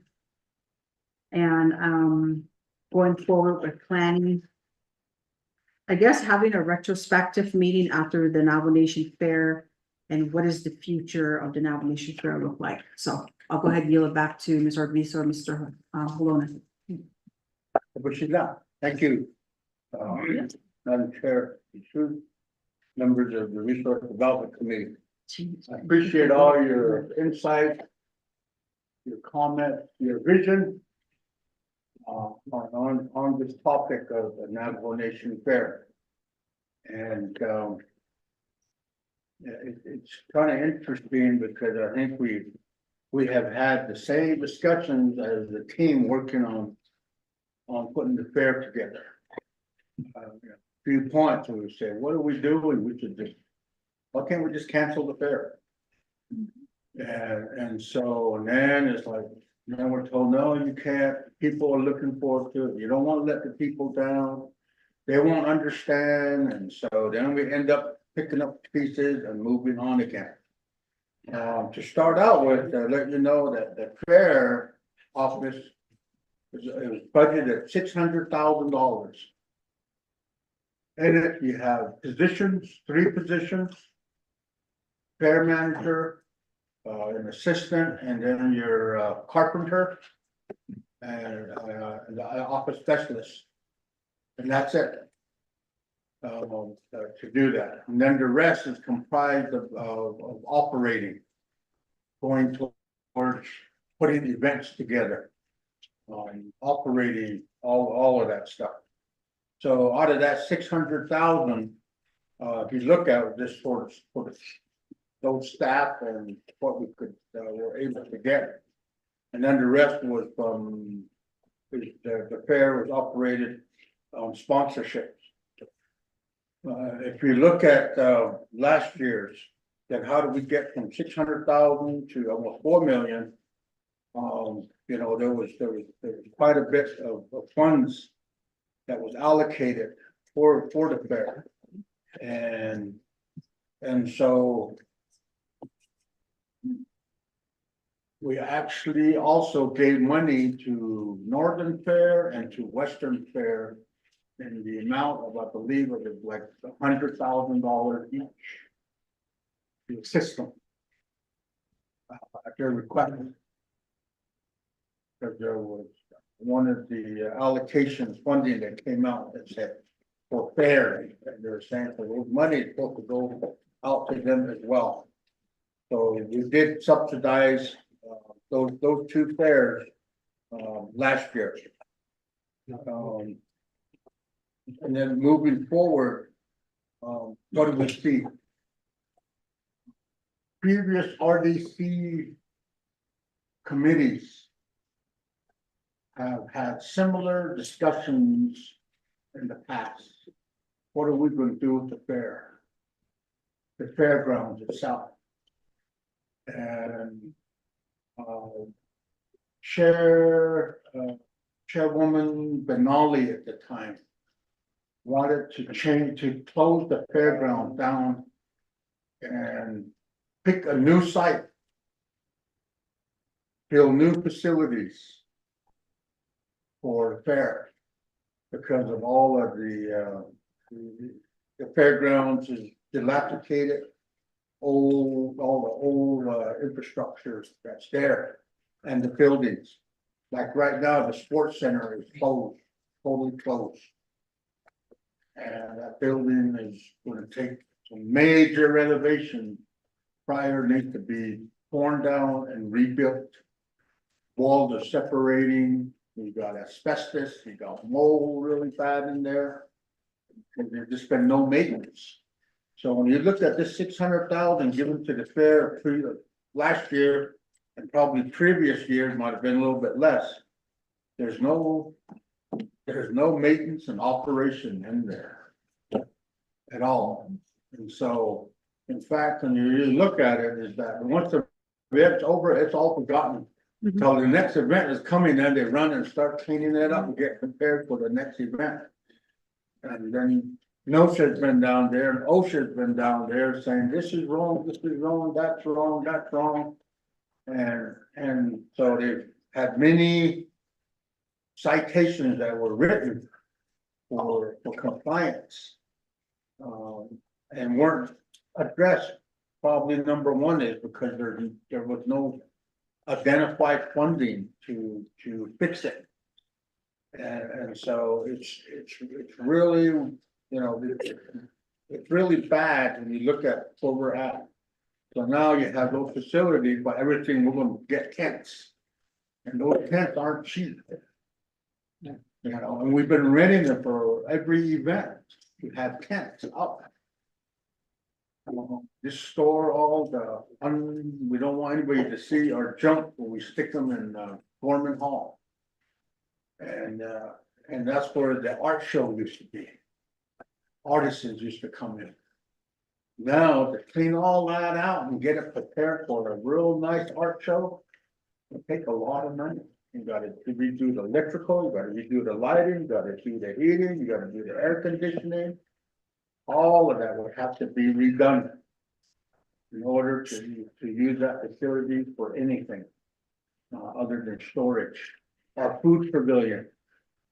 You'll probably hear from our own people saying, we want to sell, but you guys won't let us use the food pavilion. Even all of that. We keep an eye on who's coming in, where's the grease gonna be poured out, where's the water? The health department is standing there watching all of it. And those standards gotta be met in our facilities. This doesn't cut it. We just kind of, try to just get by. It's only for a week. We just need to get by. We'll forget about it again until next year. And so previously, even those, the insurance, we've been very lucky up to now that we've gotten by without major claims filed. There's been some claims filed, but no big stuff in the millions against Navajo Nation. And that's the scariest part because number one, you have facilities, an area that doesn't meet standards, safety standards. Number two, doesn't meet any of the codes. And we've got citations that say that all of these buildings and everything is bad. So you look at all that, we just we're very lucky up to now. So moving forward, okay, is something that we're looked at as after this fair, we're going to make a decision. Delegate Simpson has been really good with that. Is that maybe we should move it to the private sector and take the nation out of it. And I think we're seeing a taste of that this year. Of contracting it out. Biggest thing would have done. We got 3 people instead of just one manager. We actually got 3 people. That's bang for our bucks, I think about it. And the experience, the knowledge that they have, the skills that they have, to be able to not only point to all of the challenges we have, but putting the plan together moving forward. How can it be fixed? And how much is it going to be fixed for? And I think there's a lot of people that are saying we like the fair, but not at the location. All that should be used for government offices and businesses down that prime real estate. Let's take it to a new spot. Then we can do it. President Shelley at the time told me to be in Vegas tomorrow morning for a meeting at 10 o'clock. He told me that on Friday evening. I went down there and that meeting was really, maybe you've all been to South Point. Meeting was at South Point. Now what it was touring that facility. Saying, this is what we would like to build on Navajo. Facilities like this. And so we can have events. And I talked to the guy that's managing it. I asked him about the operating and maintenance. And he's like, man, we scramble daily to bring new things in each to keep things scheduled here. Whether it's basketball, tournaments, billiard, bowling, wrestling, high school, district schools. It's just trying to keep the facilities in use to rent out. That's going to take care of the O&M. Not only the rodeos and all of the other horse shows that they do. It's just that you just have to keep your schedule full year round to be able to pay for the maintenance and operation. And so we looked at that. When we came back, my recommendation was look at a facility similar to, but have other uses. Offices, government offices, within it, conference room, training room, all of that, all be composed inside of it. as well as, being able to use facilities. There, they had all of their livestock that were used there were all kept housed underneath the building. And, but he says if we had to do it all over again, we wouldn't be able to do that because it's really hard to keep it disease free. He said I'd have it outside where the sun can get into the ground, all of it. He said that's what he'd recommend, that anything like that would be outside. And so I think that we have to really take a serious look, not only who's gonna, if we're gonna be, the nation's gonna continue to be involved, hands-on with the fair, be responsible for the fair, or do we just hand it off each year to an events group and let them handle all of it? And moving forward. And then third is, do we just stop doing the fair? Fourth, find a new place and build a new facility that has a multi-use, where you could have weddings, receptions, everything just keeps always going through. That could be the fairground if we had money to fix it up. I think it's better to put it in a new spot, new place, new infrastructure, than trying to repair an old site. Cause you're gonna keep finding stuff, just like we did during the PRCA. We said, let's clean up this area. And we said, okay, let's just clean this up. No, that we didn't know was that it was actually a big old hole where they covered all the trash. We just kept digging it up, and trying to move all of that very trash that they and junk that they just buried over the years. And so I think we need to look at that plan, look at the recommendations, and then really make the decision. What do we do this coming year? Is that when we take the plan of operation and take out the fair office and just put that Navajo Nation will contract the fair activities, whatever. Who's gonna run the facility? That's still Navajo Nation property.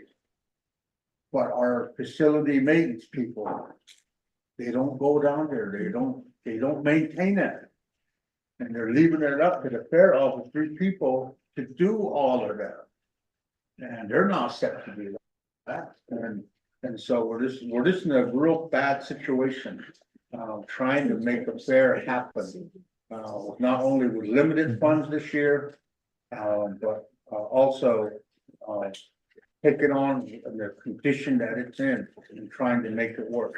And so we are going to have to resort to outdoor activities and tents and added costs and generators and all these other things, chairs, tables, to be able to put on a real nice event that people can enjoy safely, and that's always been the case of safely. I think perhaps looking at the financial side, and leave it up to the committee if you want to audit, forensics audits, or however you want to do it.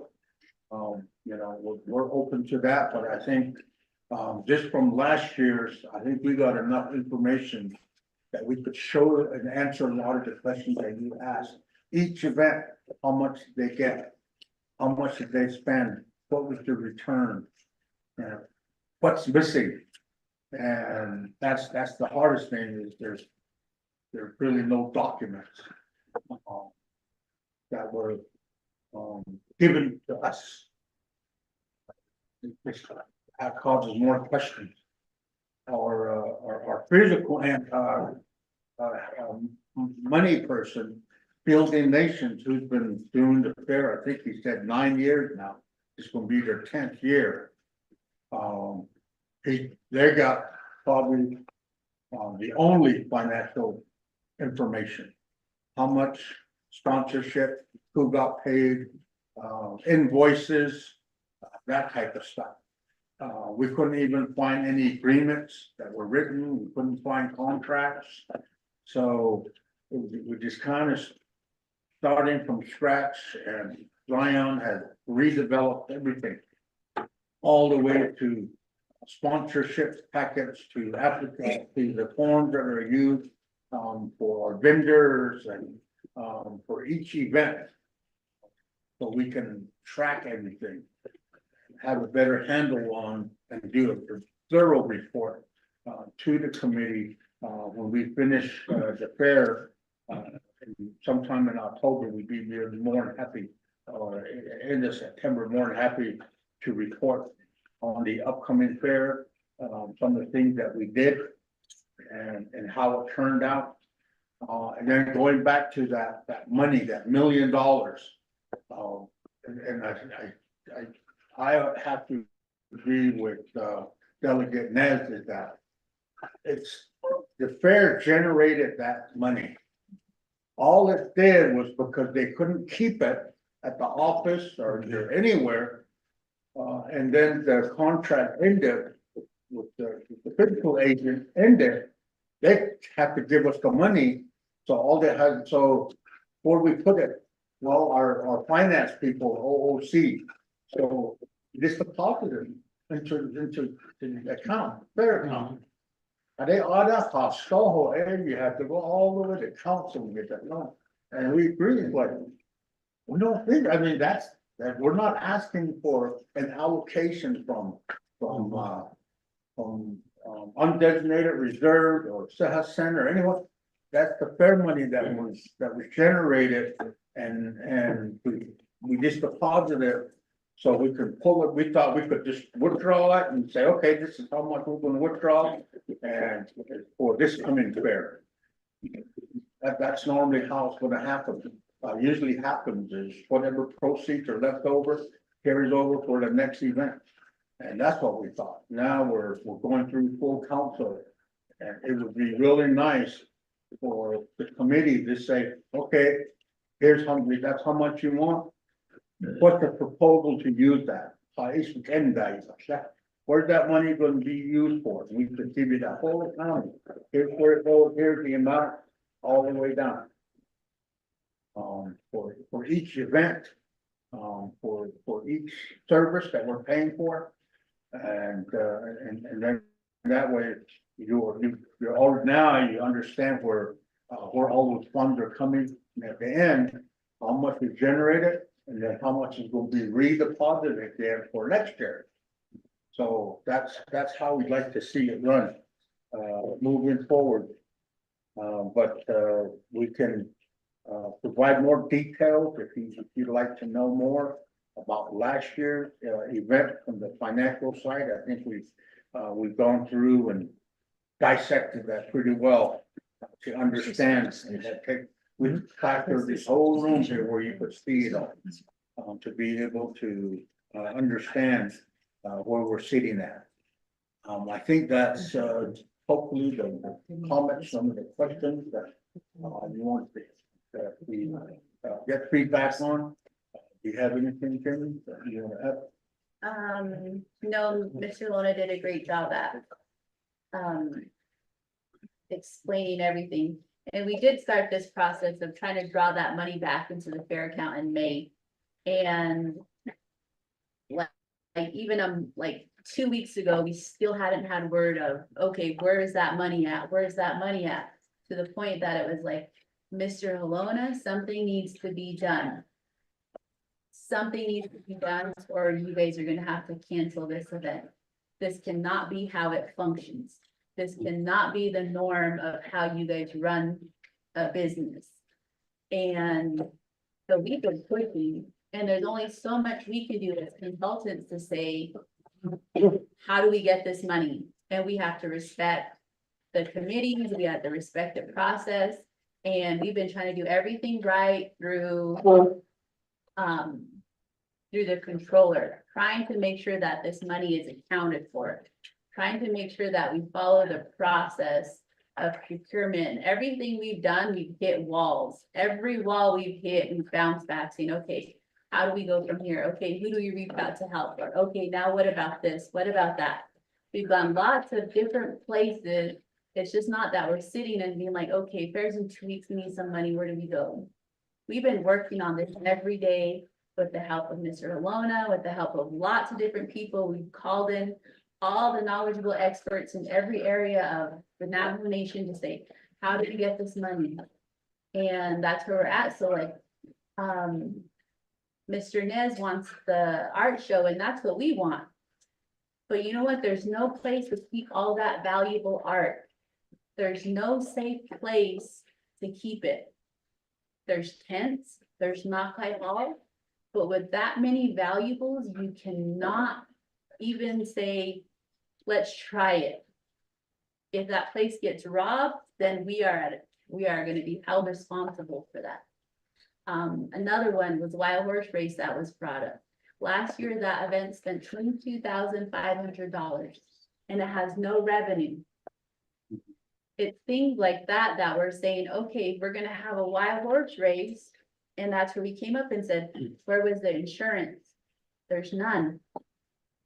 And that's where we say, okay, if we're gonna have this event, we need to make sure that it cannot cost that much money. It needs to have insurance. It needs to have some type of revenue.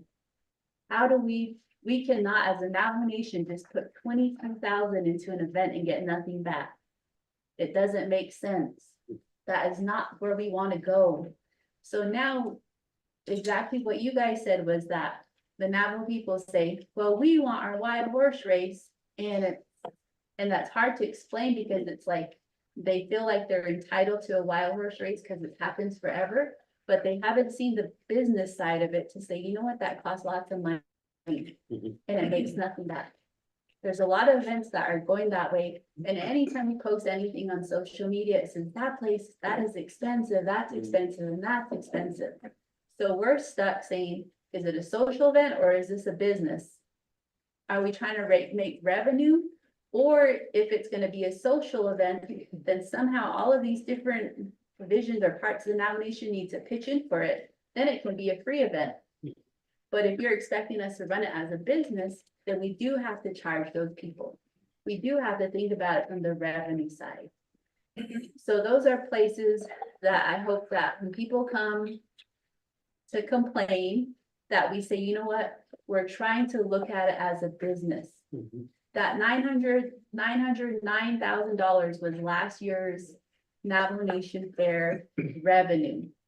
And from what we've learned is that all that money goes into the general fund and that's it. When we came here, they told us you guys have a debt of, I don't remember how much. The Navajo Nation Fair has a debt of whatever cents, 2,000, whatever. So all the money that you guys make, it goes to that debt. And we're like, okay, what debt is that?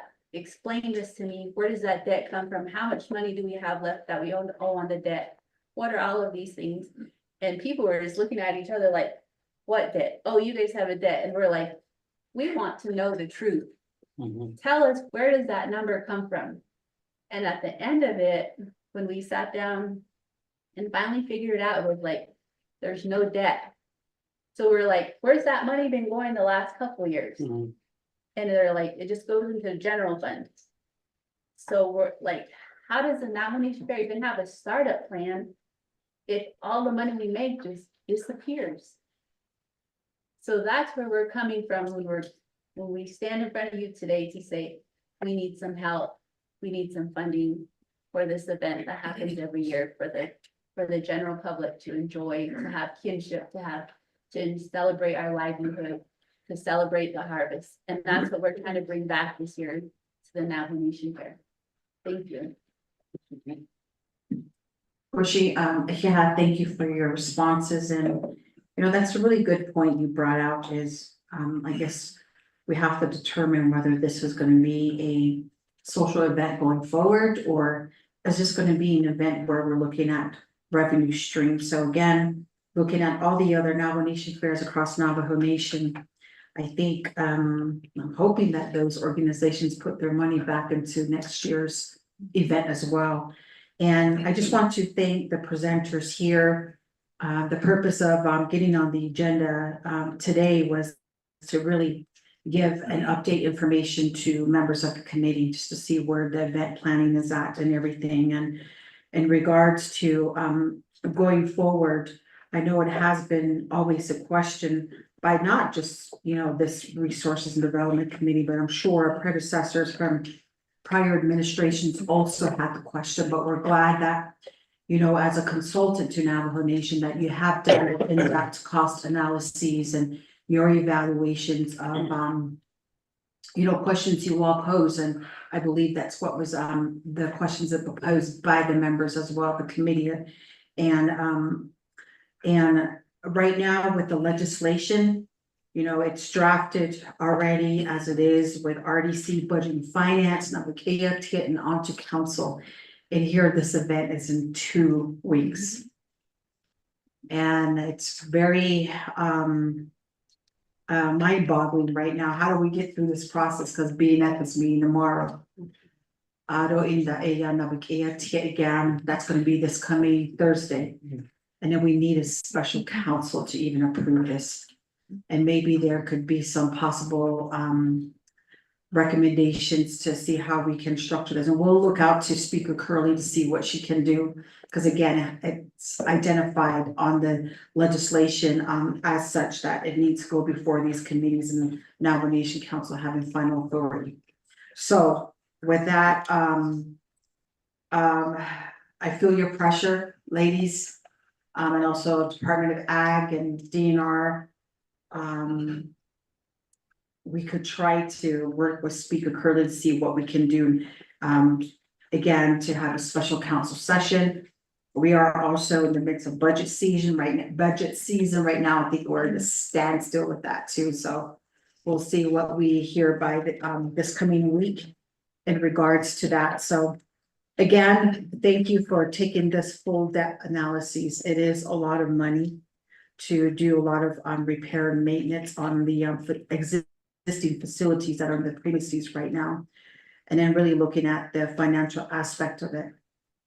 How are we going to go proceed with the fair going forward? Do we now put this to a private, operation where, a business such as yours can take over and just run with it next year? But we'll be looking at a report. I'm going to go ahead and schedule the first Monday of October, just to give you enough time to kind of compile, your information, your revenues and expenses, and give a report back to RDC. And then at the time, we could have a in-depth discussion. But also on the side discussion would be looking at prior years is do we do an investigation or now do we do an audit, and how so we'll go ahead and look to Mr. Halona and his team on that and the direction that we really need to go, just to really understand what happened with all those funds in the prior years. And did he even hit the bank account of Navajo Nation? We don't know. That's always been the question.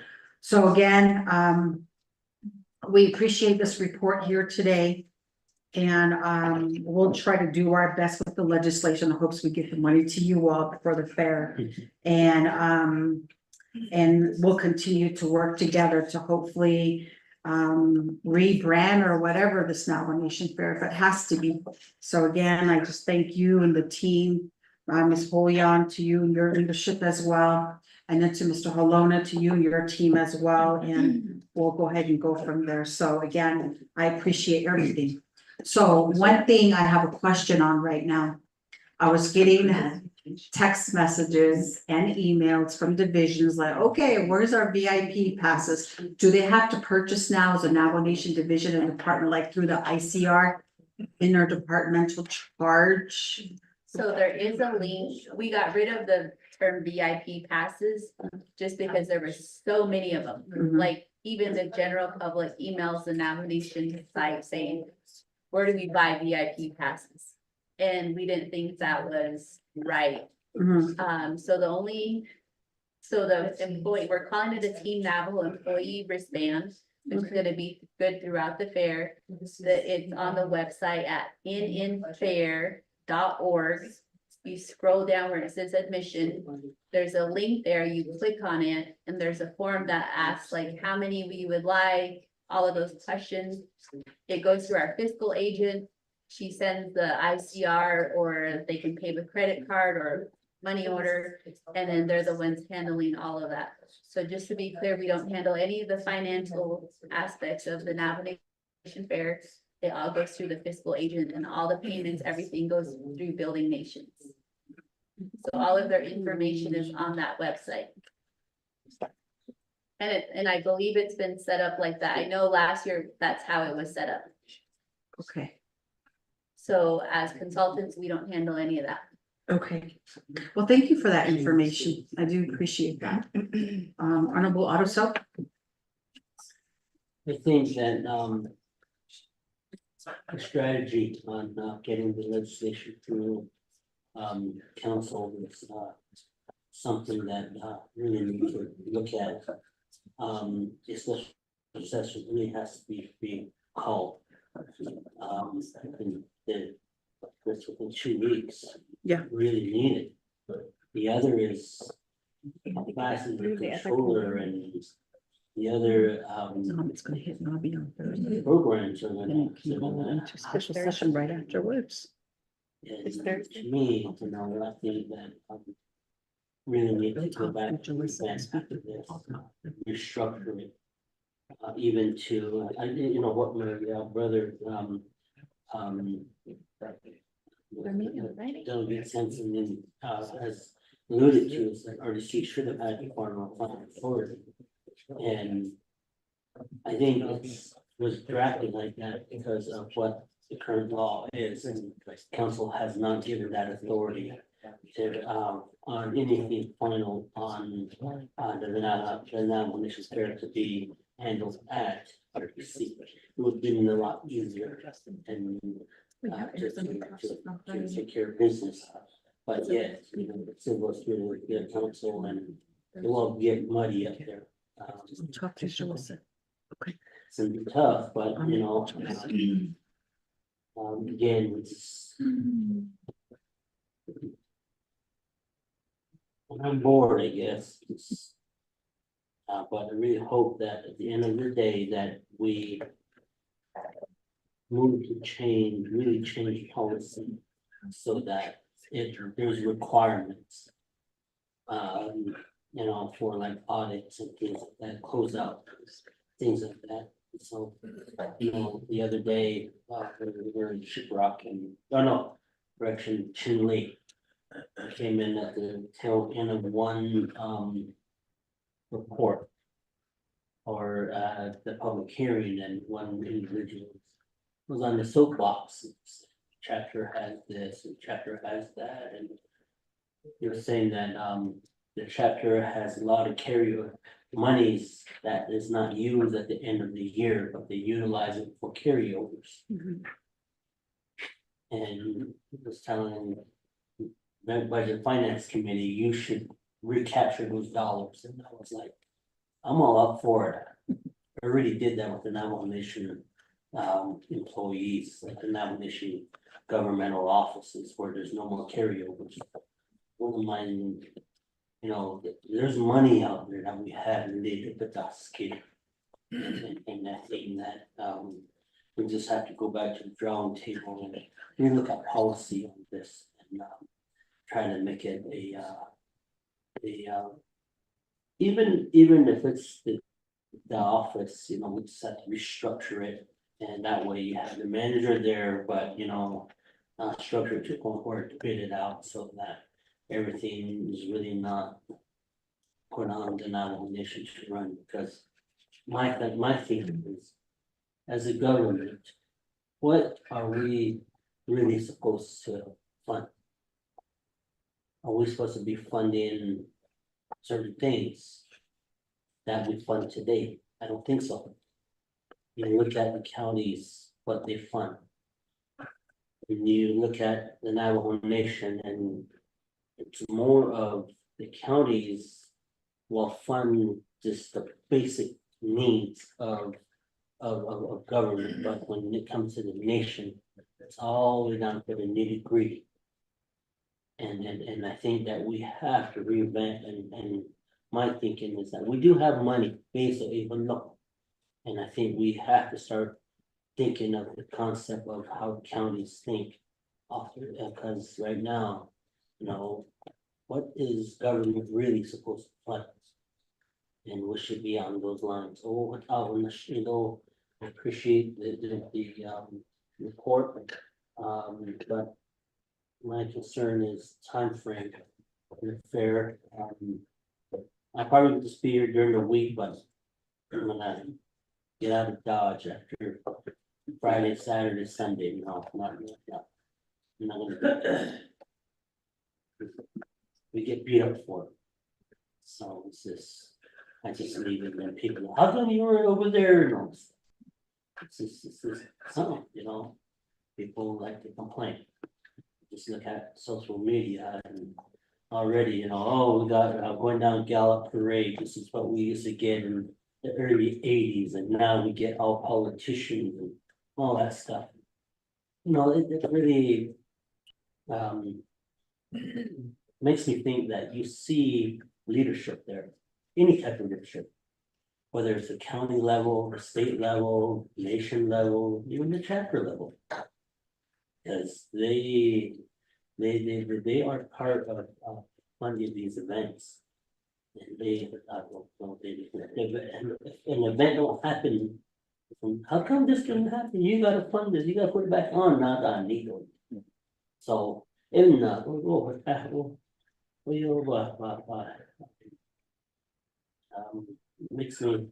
made me think twice this year about the fairs. Definitely not gonna be there for this year's Navajo Nation Fair. We were through the parade. And Yanakai. Have other better things to do at home. Check on the sheep and make sure that the cattle is okay, because those is what brings in resources to my home. So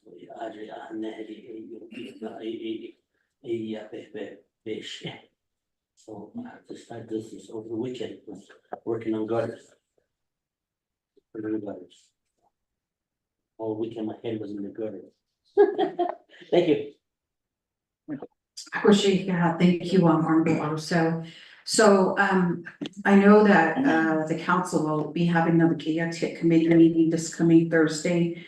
And I just reached out to speaker to see if we can start petitioning for a special meeting after the KIT, when this legislation gets passed to go to council. And that's probably the best recommendation, because Friday won't do, because Arizona delegates, had already committed to a work session Friday and Saturday. So I don't know, we have a gaming subcommittee, so then we go into early next week. So we want to be able to try to get this across as soon as possible. So we'll work together. So definitely don't reach out when that should happen. All right. Colleagues, Honorable Simpson. I think, Madam Chair, members REC, though, Madam Chair. The reason I bring this station up, it's being sponsored by Vice Chair Jason Johnson. I mean, it's just something that we want to make sure the authority of REC is not taken away. And I just sat down with April to have herself and April herself and Mrs. Khan look into it. The reason being is we gotta make sure that it seems like certain committees trying to take control of a lot of things to pertain to dollars. As REC, we still have oversight on dollars, on how it's for our oversight, the division or department to have oversight on it. So the ADIB process here, and we keep seeing the council, I want to ask the council or the speaker to try to do a special meeting just to start. I'm over here through the committee. I'm trying to take authority of REC here to make sure that that's not taken away from us for this legislation. So I greatly request through REC to April and Mrs. Khan to expedite looking into this, because I still truly believe this still belongs to REC to approve the funds.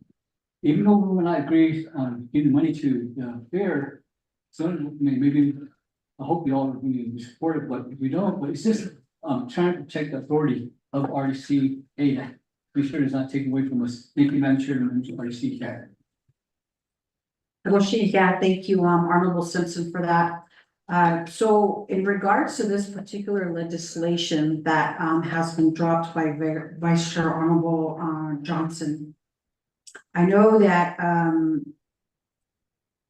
it was already outlined in the heading, and I'm just wondering, Miss Quinn, if that particular legislation, now it's already going through the process and going before Budget and Finance Committee.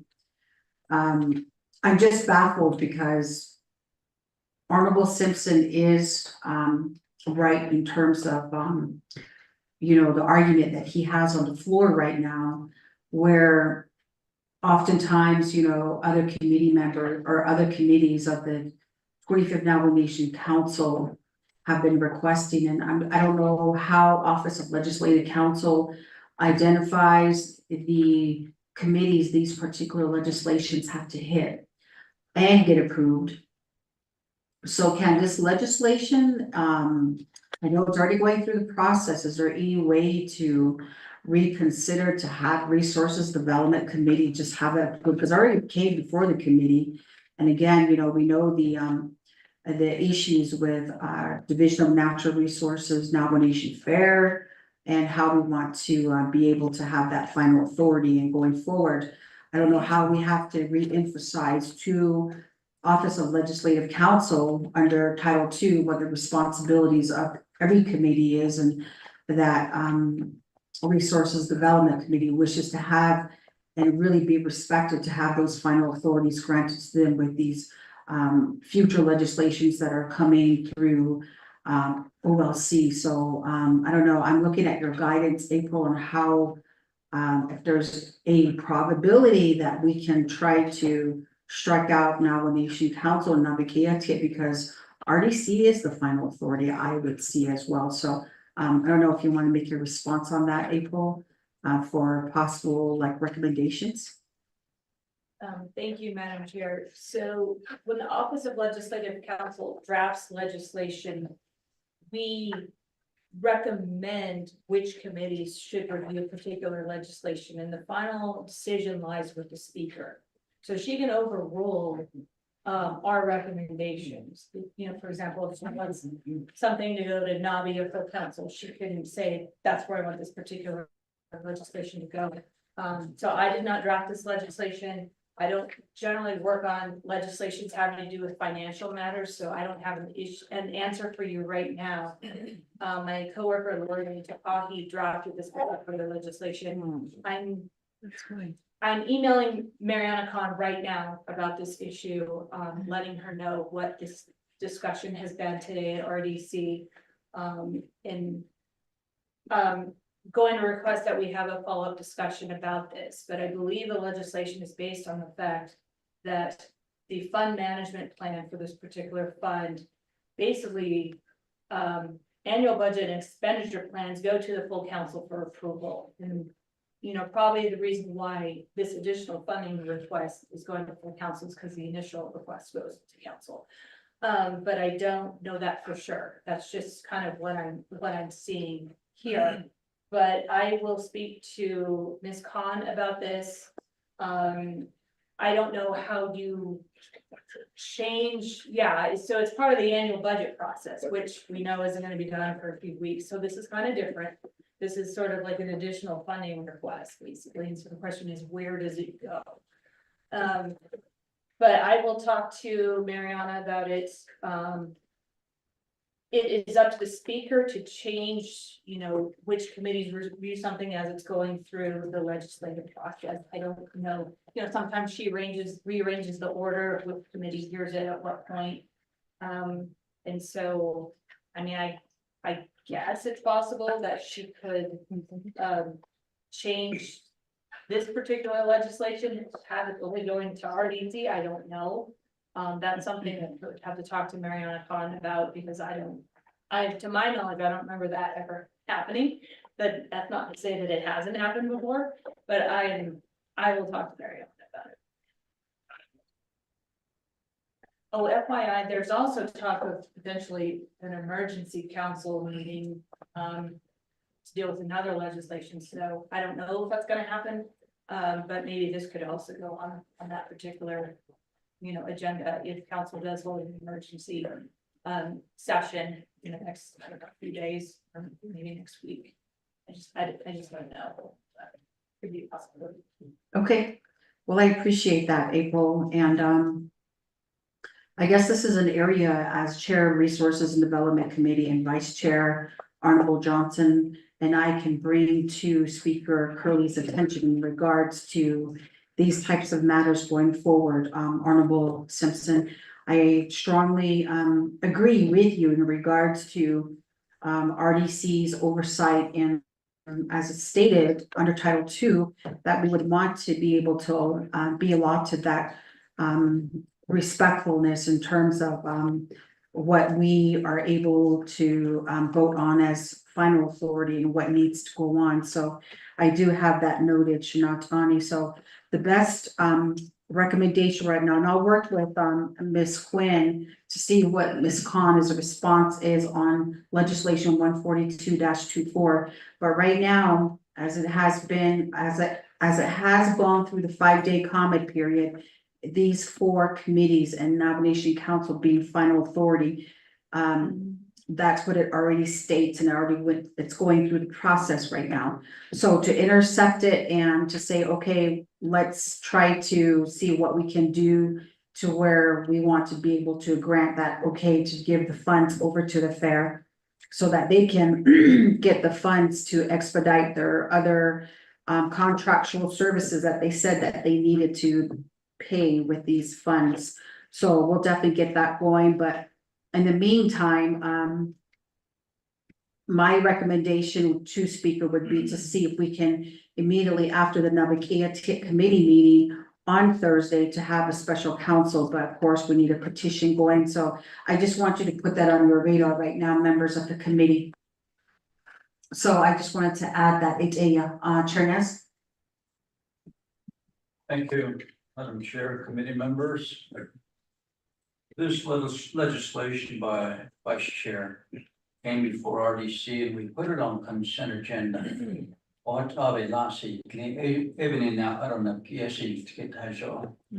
And the committee, Budget and Finance, you as chair could probably talk to Chair Parrish and ask her to recommend this legislation be sent back to RDC. And we could have our discussion and perhaps our amendments to it if we need to, and then send it back to Budget and Finance, but it's gonna have to be an RDC special meeting as quickly as possible because BFC probably would move on it and come before Namkia by Thursday. And if there's a special session, that needs to happen as well.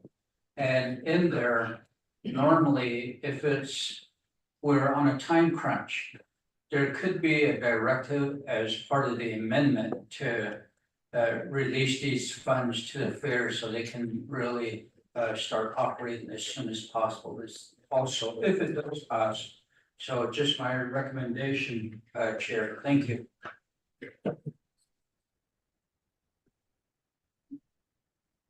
Thank you for that, Chair Ness. Rodney?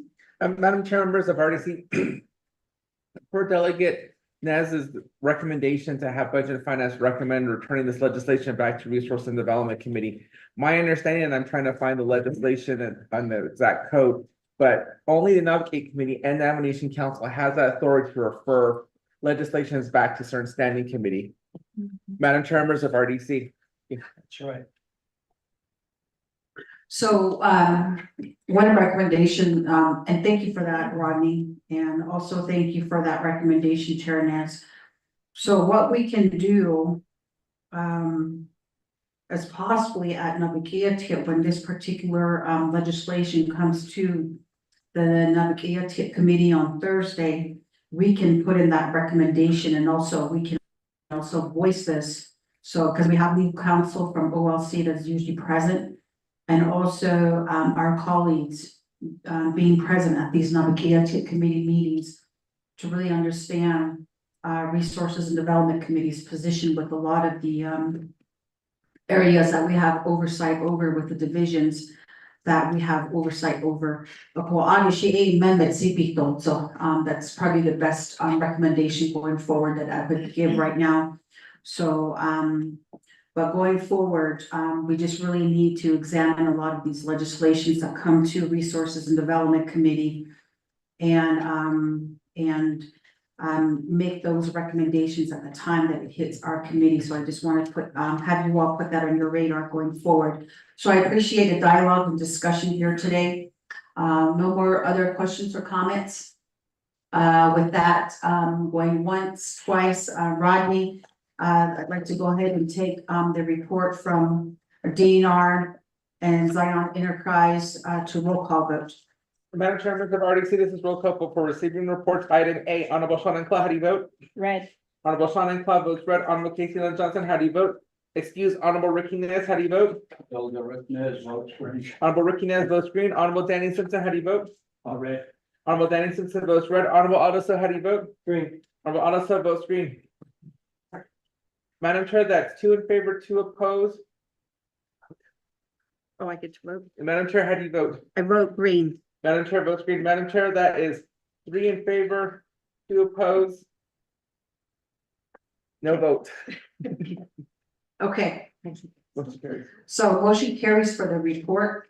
And again, a thank you to Division of Natural Resources and also to Zion Enterprise for your endless effort.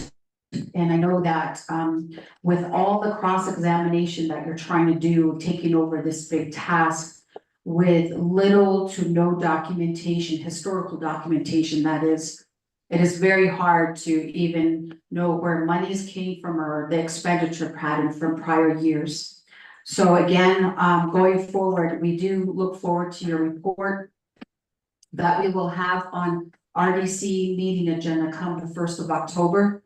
And again, we will do our best as legislators to hurdle this legislation across to the Navajo Nation Council in hopes that the monies that have been generated and collected and that has been deposited into an account at OOC can be released to a DNR or even the fair operations to utilize towards expenses for the certain items that was mentioned in your report. So again, thank you so much.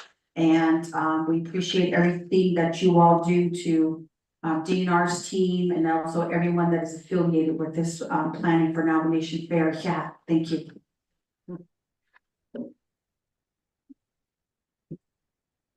So going on to item letter B under receiving report, we have update report from the Division of Natural Resources and Department of Agriculture on the proposed changes to the Agriculture Infrastructure Fund, what we know as AIF legislations and other related matters.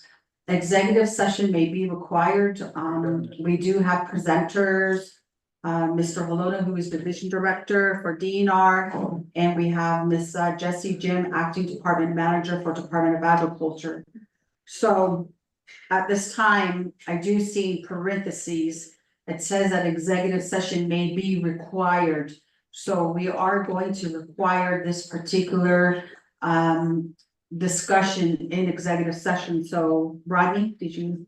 Yep. The Madam Chair, members of RDC, the first part of the discussion on the proposed changes to the Agriculture Infrastructure Fund legislation, that is not required for executive session.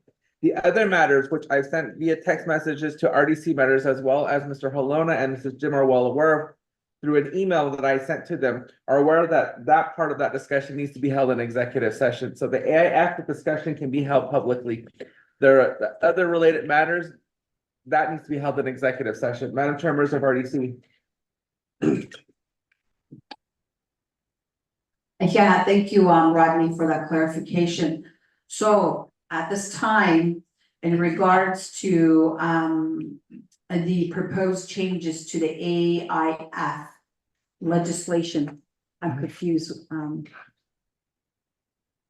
Madam Chair, members of RDC, if you recall, Resource and Development Committee had a work session with the Department of Agriculture and DNR on those 13 projects that required to be updated on. So those 13 projects, from my understanding, is from from Madam Chair as well as the discussions with DNR is ready for them to present to Resource and Development Committee. So that's part of the discussion on the update because it requires amendment to the legislations on those 13 projects. Madam Chair, members of RDC. Okay, thank you. So this is the projects that was identified for year 3, which was already approved by legislation by 24th Resources and Development Committee. There was 17 projects, right? Or that were 18. There were 18 projects that were not signed off by Division Director, Mr. Halona. So with those projects, I know that we had an outstanding timeline to try to get these particular 18 projects identified. What is the strategy going forward? And that's what Ms. Jim and Mr. Halona will be sharing in regards to the AIF dollars that has been coming back to Navajo Nation. And then also with the same discussion would be the initial approving legislation that 24th Resources and Development Committee had approved. These 18 projects now, are they going to be reshuffled to identify new projects? And then it would have to be, I guess we can look to legal counsel to give us advisement if we have to resend or amend that particular legislation that was approved by 24th RDC. So and then the other matters will definitely go into an executive session regarding other related matters regarding the AIF. So again, when we get to that point, I'll go ahead and make that announcement and properly get it into record. And we'll call for a vote then, but this is an open discussion right now in regards to those 18 projects. So I hope I made some clarity on that, colleagues. So at this time, I'd like to go ahead and yield the floor over to the presenters here, Ms. Jim and also Mr. Halona, for the 18 projects update, and if the department had identified projects, feasible projects for our producers and farmers out there. So I'll go ahead and yield the floor over to you at this time. Madam Chair, members of the Resource Development Committee, appreciate your leadership and being able to look into and ask questions on some of these programs. Year 3 was already legislated, approved, when I took the executive director position at DNR. And so when we started looking at, there was no budgets submitted until late 2023. Kind of the 11th hour, there was 50-something budgets that were submitted in December of 2023 for year 3. And so we started looking at those proposed projects, those budgets, and we started sorting them out as to which project has direct benefits to ranchers, farmers, and their production.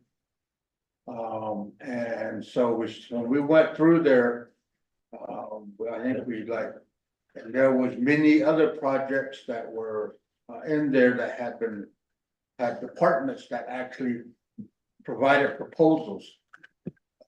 And they were waiting on some of these projects for over a year. And so when we started looking at those projects, we said, okay, let's move those projects quickly because their department, they have their plan for the project in place. And so those went quickly. And then I think there was like 35 or something budgets that went through, and then they got business units and monies were allocated to those projects. Some went to water resources for windmill repair, earth dam repairs. Fish and Wildlife had a project as well. And then out of those, I think it was 18 projects that just didn't fit. The need versus the budget weren't connecting. We do know that tribal ranches need repairs also, to fencing, water, concerns, road repairs, some of those type of things. But the allocation, the proposed allocation didn't fund or didn't meet the need. It was a lot of temporary positions, and very few dollars that were going towards those projects for infrastructure. Also for payments to ranchers at chapter levels, that also did not fit the amount needed to make it at least beneficial to them. I think we did the math to 110 chapters, and they were only going to receive like $64 each.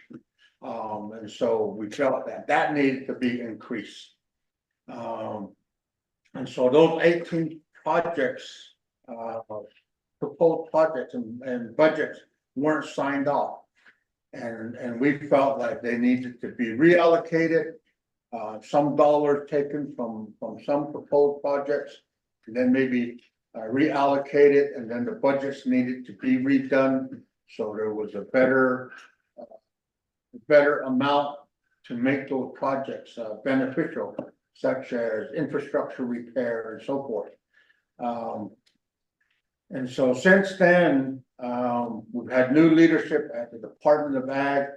It's Jesse Jim, who's acting now, and has done an incredible job, like night and day. Things turned around, and now we're moving forward. And she's taking those 18 projects and saying, you know, we need this. This is a need here. That's a need here. And so, what we would like to propose to the committee is that we all sit down, and so you could see the priorities. Also have a proposed project from Eastern Agency, Delegate Simpson, who has also brought a need that can be justified for that use. There's no dollars that were set aside for that. So we need to allocate some funds into that and come up with a budget that can be, total funds can be allocated. In the meantime, you have year one projects that are still uncompleted. There's still dollars sitting there year one. Some have been encumbered, the rest have been unused. Year two, there's projects that were proposed, and Basil Olson and stuff. Nothing is moving. And then you have the 18 year three. So that's odds.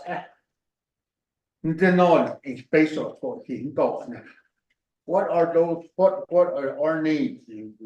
We've all had some time working with our ranchers directly, especially with our sheep producers. We had 641 in a 4-day period bring wool in. They talked about needs as well. So we should look at some of their needs direct. So some of those are noted. What do we need to do with the rural horse issue? How do we increase that need? So these type of things. Auto windmills, earth dams. NPL is in need of repairs. Although that's a responsibility of BIA, nothing's happening, and they said they had no money. And I think their thing is, why should we repair windmills? There should be no livestock out there because there's no permits. And I think that's kind of what they're thinking. And so, I'm waiting for a confirmation meeting with, acting director, Shirley from regional office, and propose I want to make is, we got the dollars right now. We just need to reallocate it and focus on those windmills, on NPL. That they need reimbursed and get off feet. Because it's clearly your responsibility, but our responsibility is the people.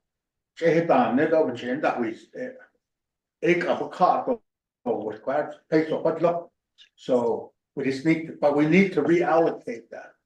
Of course, and yes, your from your perspective agencies. Central probably has some needs. Eastern has needs, Western has needs. And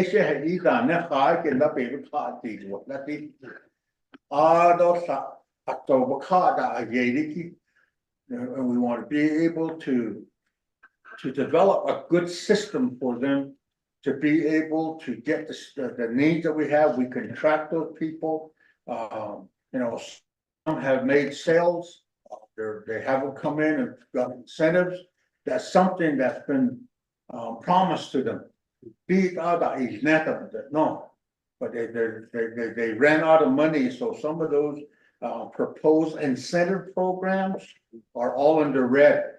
So that has to be replenished too, and get them back or zero them out, and let's regroup and look at how much money we want to put for our ranchers, how much money we want to put for our farmers, and then some of these infrastructure projects, how many of those do we need to do this? Of course, legislation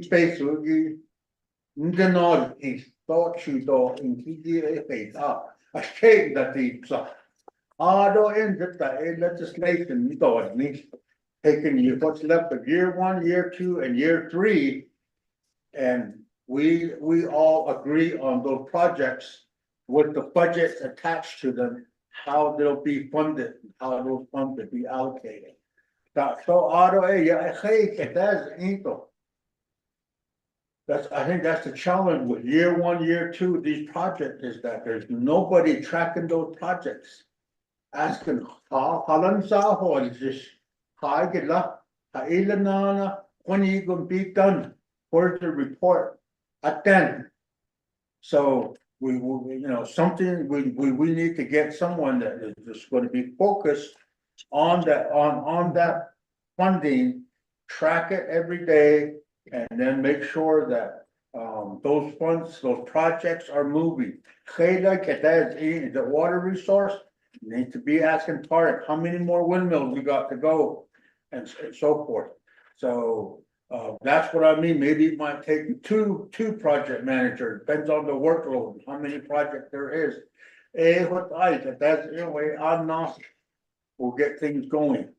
And then I think then our ranchers and our farmers will be looking towards the assistance, the subsidized assistance that we can provide them to keep them in business, to take some of the stress off their financial needs. And I always say is that there's probably some grandpa that's hauling water and he's blown out a couple of his tires now. You had to thought to fix his tires so he can continue hauling water. Because there's not a windmill within 30 miles of him. How? Those are some of the programs allocations that should be happening to help those. So I just wanted to add that, and I'm gonna turn the time over to Tetsi because she's been looking at those 18, how we can reallocate them. So when we have our informal meeting as a group, kind of a work session type, we can say, okay, here's the total, here's how we are proposing to restructure those funds so they can be beneficial to the people. So Jesse. Okay, Good afternoon, members of RDC. And I just want to give an overview of how these programs should be, all of AIF to be redesigned. Because if we step back and look at agriculture as a whole on the Navajo Nation, it's been very neglected and it's, prevalent today and we see it. So if we go back to the Red Book and what it says in there, what we're supposed to be doing as the tribe is that, the Navajo tribe is supposed to manage the range in such a way that good ranges will remain and the areas producing less feed that they could be, because of drought, that they can be improved on for generations to come. And I'm just paraphrasing what's in here, and you can find it, is that's what we're supposed to do. We're supposed to be overlooking agriculture production, farming and ranching. And then how do we do that? We do have our set programs from the Department of Ag that supports that in some ways, but we also have funding now that can execute what we need to do to continue agriculture on Navajo Nation. And when we look at the fund management plan, we look at the authority and what the money is supposed to be used for. It's supposed to be used for range, grazing, and livestock. Tribal ranches, infrastructure, farming and irrigation, agriculture, water development, dams, reservoir catchments, watershed planning for agriculture, agricultural complexes, drought contingency plans, mitigation measures. What are we going to do to improve area-wide fencing, brand offices, NPL, and former Bennett Freeze area projects, including administration costs? So this is how I'm approaching the AIF program. What we're here for as a department and what this money is used for, is supposed to be used for. And so we get this money from PRF insurance from USDA. Bottom line is it's designed to help protect producers' operation from the risk of forage loss due to the lack of precipitation. And we've experienced it, the worst of it, a couple of years ago. And now we are fortunate enough that the rain has come, has replenished, and we're, in an okay stage. Now, how do we keep it in that okay stage and also improve on it? And the AIF dollars, that's what it needs to be used for. I've looked at year 1, year 2 projects, and these projects were developed by proposals that were submitted by multiple institutes, by organizations, by individual ranchers and individual farmers. And so those proposals were taken and put into projects for year 1 and 2, and now 3. And just on the surface, what I've observed and just what Mr. Halona has stated, that these projects are, they're in the red and they've been used, but where's the proof? Because, I looked at one of the projects and we were talking about Ken and Cito of doing the fencing for the ranch. Okay, there is a project in year 1 for area-wide fencing, but you go to look at it, the financial report is depleted.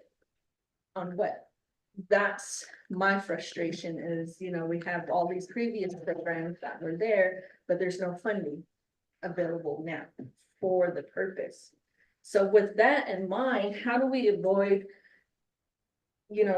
those type of misuse? Is we need to standardize the AIF program to accomplish what it's supposed to be used for. And so how do we do that? We provide program and services from the Department of Agriculture, and we can categorize it into number 1, incentive programs. As I see it, in year 3, we have 4 different incentive programs that amount to 12.5 million. And already with the farm and garden as well as the livestock management incentive program, we have already used 2.6 million. And that was just at the beginning of this month for farm and garden and livestock management incentive programs. My issue with that is the farm and garden program is starting to be used as a social program, a financial assistance program. $500 to anybody that wants to take advantage of the fundings to develop gardens. But who is tracking that? And I've looked at the list here, and there's a lot of names on here. And, you know, I really want to give the benefit of everybody that's signed up for this program that utilize the $500 to develop programs. I can say in previous years that my family has taken advantage of the $500 and has used it for its intent. And irrigation parts is not cheap. So I can see how this $500 can help year after year. But then again, if nobody's monitoring it, I can see how it can be a free $500 each year. So the farm and garden, the $500 incentive needs to be capped. It really does need to be capped to ensure that the dollars are being used for what it's supposed to be used for.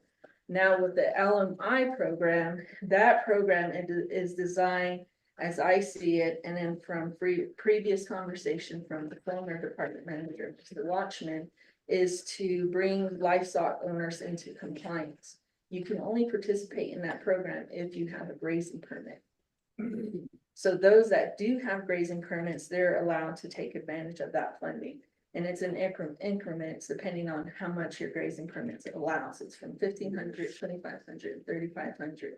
Okay, that's used to offset the cost into the production of their livestock annually. Now, what do we do about those that have grazing permits that are in probate? What do we do about it? We cannot do anything about it on our side from the department unless it's finished. There's a decree stating so. And I've looked in this and one of the 17 unapproved programs is the hearing.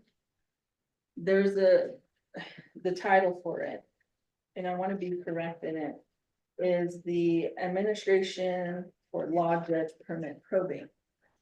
And I've seen what you guys seen on council level, the summary of what it's supposed to be used for, but when I look at the budget on how it's supposed to be, you know, used, it does not make sense to me. So on Thursday, we will be meeting with DOJ to conversate of how we can use that money, because we want to show proof for this money. This 500,000, it's a lot of money. We want to show proof that it's used for something to assist these producers in clearing their probate, their permit going through probate. And a lot of it, from just a brief conversation with DOJ, is to advertise the permit, what's going through the probate, and that costs money.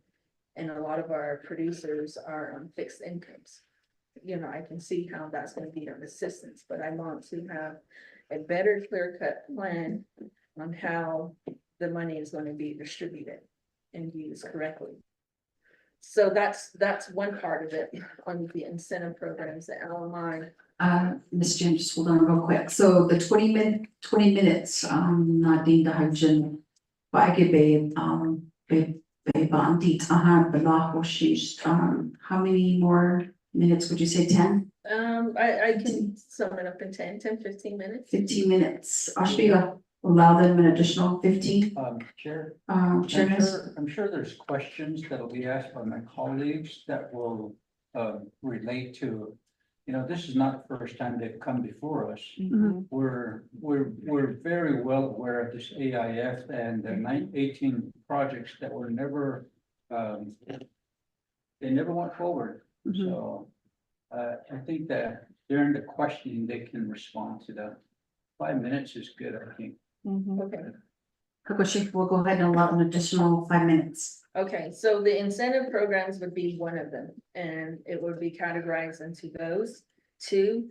And then also the horse management program needs to be a program that's constantly refunded annually as well as subsidized programs. What do we mean by subsidized programs? We're looking at some of these programs which are good, but it needs restructuring. They're ranchers, supplemental feed distribution that needs a new name to be able to allow for ranchers grazing and supplemental feed program for the dollar to go further rather than what it has been before, which is a hay distribution. 2 tubs of supplement feed plus 5 bales of hay does not do any ranchers justice. It does not assist in the long run. So this ranchers grazing and supplemental feed program would be a program, and when we do have the work session, I can break it down into how it's going to assist the rancher further. And then the wool and mohair program, it's pretty evident from what we had done last month that there needs to be a sole program just for that. And that's to provide, number one, wool payments, but also working with USDA to financially assist those producers, as well as establishing wool buy events in each agency, which would require the department to acquire land to establish warehouses for such activities. And then also enhancement programs. Enhancement programs meaning for ranchers to be able to improve their fencing, water development, earth dam repairs, reseeding, field restorations, irrigation improvement programs. We need to develop a partnership with USDA so the producers do not solely rely on AIF funding. There is USDA funding available that we can work hand in hand to assist and accomplish this goal here. And then also, as far as operational development programs, to have that available for producers to be able to seek grant funding to develop their barns, to improve their corrals, their operational facilities, farmers and ranchers. And then also having a small percentage of the grant available for grants for the Navajo Nation departments, as well as organizational 501c3s, nonprofits, small amounts for them. And then there needs to be a proposal guidelines established for them. Because as it is now, I get tons of emails stating here's our proposal, but there's no guidelines for me to award the grantees. So, looking at it as a whole for this program to be successful, it needs to be categorized rather than each year a different amount of programs per AIF funding. So if we could standardize it and look at the dollar amounts on how it's going to be executed, and then also, really look at the needs, what we need to do. What is our plan? What is our plan as Navajo Nation? What are we trying to accomplish? We do have our drought contingency plan, but which departments are involved? So with that being said, that's my report regarding the AIF. There remain 17 AIF unapproved projects, 18, I'm sorry. And I'll open the floor to questions. Nagoshi, thank you for that report. So I have to wait out. Okay.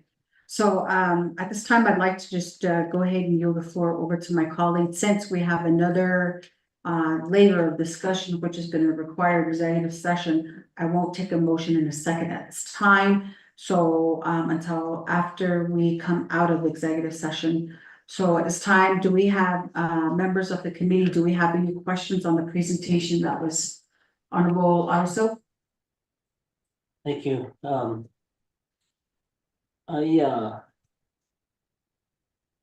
think with the revamping projects, we need to change to the windmills.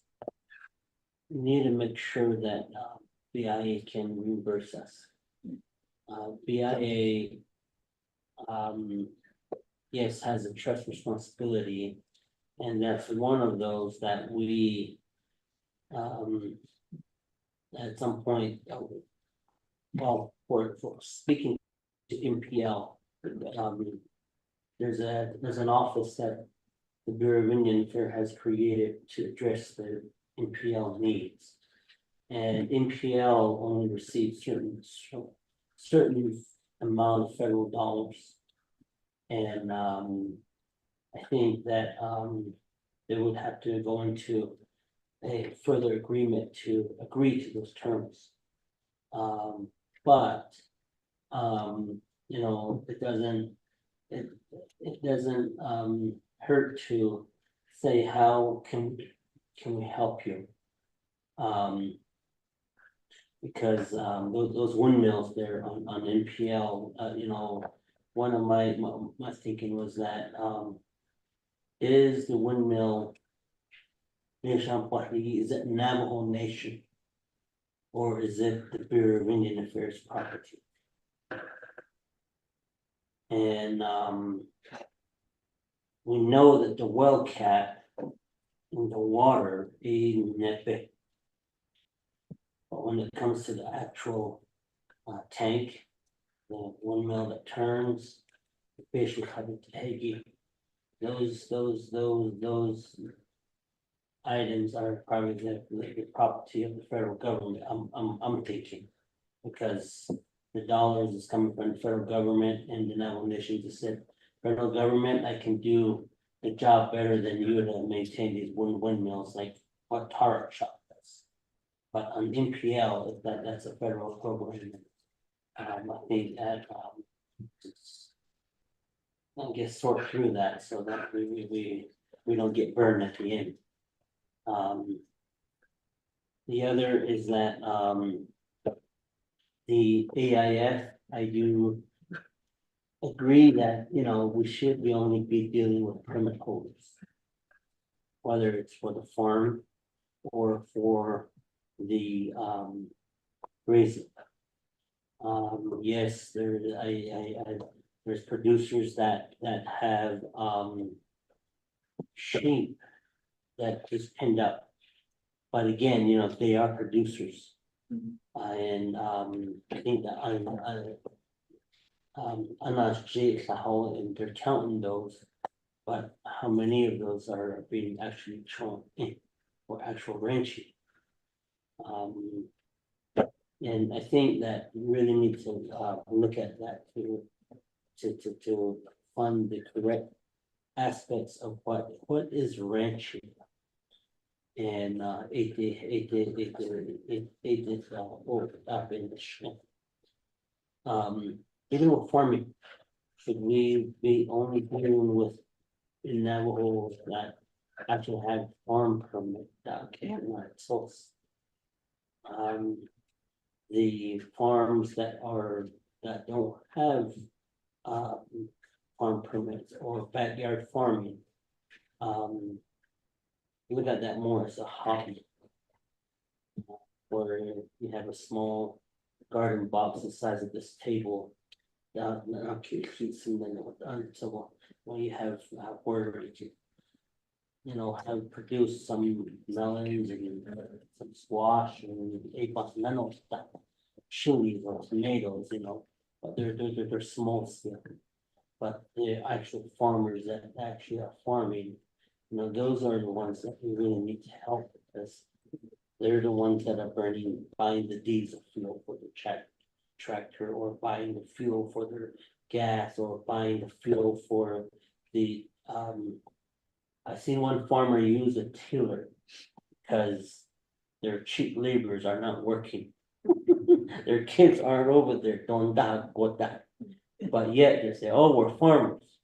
But mom and dad or grandma and grandpa is pushing that tiller over there to try to get the lands tilled. I understand what not what is.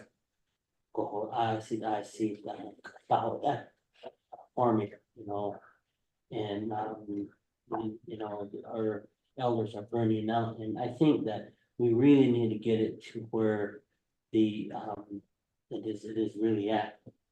You know, I produce cattle, and this year's crop is good, but a lot of it went to replacement. So meaning that my yield is gonna be very, very low, because yes, cattle price is still a little bit high. But I was just indicating that I was just running my numbers. just running off of the vet fees that I paid, the portion that I pay, the vaccination fees and everything pertaining to even bull leasing. I'm right now, home wise, I'm out about like 4,200. And so just with the steers that I take in, is gonna cover that to a certain degree, but you know, I'm not gonna make a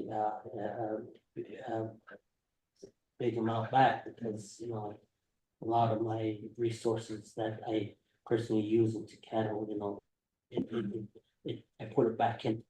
But hopefully at the end of the year, I utilize these resources that I paid into it, and Uncle Sam will at least give me credit to that, you know, and oh, up it. And those are just some of the thoughts and how do we really help the ranchers out there, you know, vaccination is expensive, just to get penicillin, you have to go to a veterinarian. You cannot go and just buy it off the shelf no more. And that cost for that veterinarian to come in. I haven't called in a veterinarian yet, but we've been doing the shots for the vitamins and things like that, you know. But the issue is that when you get a vet involved, it costs money. So even whether you transport the animal to the vet, it still costs you and yourself, and the vet will send you a bill at the end of the day. And vets are not cheap. The other is that the livestock incentive program, really helps the ranchers out. It really helps them offset even finding stressful environments to try to conduct branding for the calves, you know, like the cavitated, things like that. But again, I'll reiterate this. I have this grandmother that keeps coming to me. Had that be quite that shy door there, or you keep Bennett Chinese cado, little bit different door, car didn't so sharp sauce. Got a tally count, you know, this sleep never happened. And she keeps asking when can I you know, I comply with it. And the reason why is COVID. There's community member didn't show up to her place because of COVID. And one day, I call either I have the other and then they don't leave no. I call either if there's one out there, there's probably many more out there that didn't get their tally count done for that year FY 23 and 22. I think that's when the two incentive programs were authorized. But you know, there's ranchers out there. I think Bernardo Dole, there were some ranchers there that fell into that. I was talking with Honorable Rich James about that. Oh, that did. I'll go, oh, and I think farming communities, oh, that, you know, they probably didn't get their tally count or their how do they crop reports that inventory and it was just due to COVID, and a lot of the discussion was by phone or verbal that, you know, do this, do that, and I'll be over there and we'll get it. A individual that's responsible to issue those tally counts or crop report out did not follow through. And it's not the fault of the producer. It's the fault of the individual when you look at the line, so now it's gone.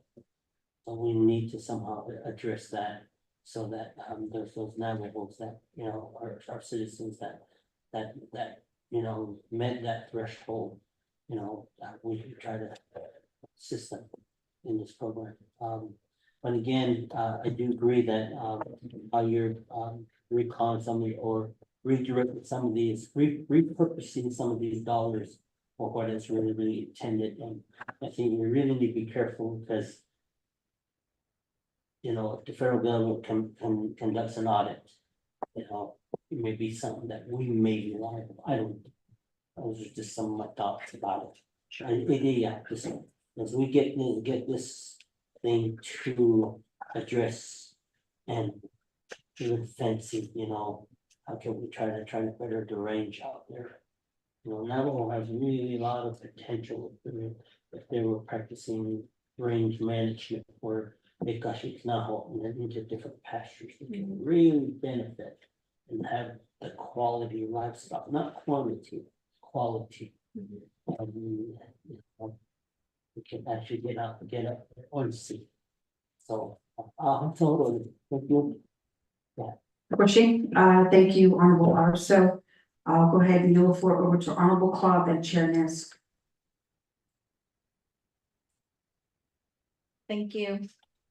And thank you, for the report here this afternoon, and I appreciate your current leadership and taking over our, AIF projects. And then also to Mr. Halona as well.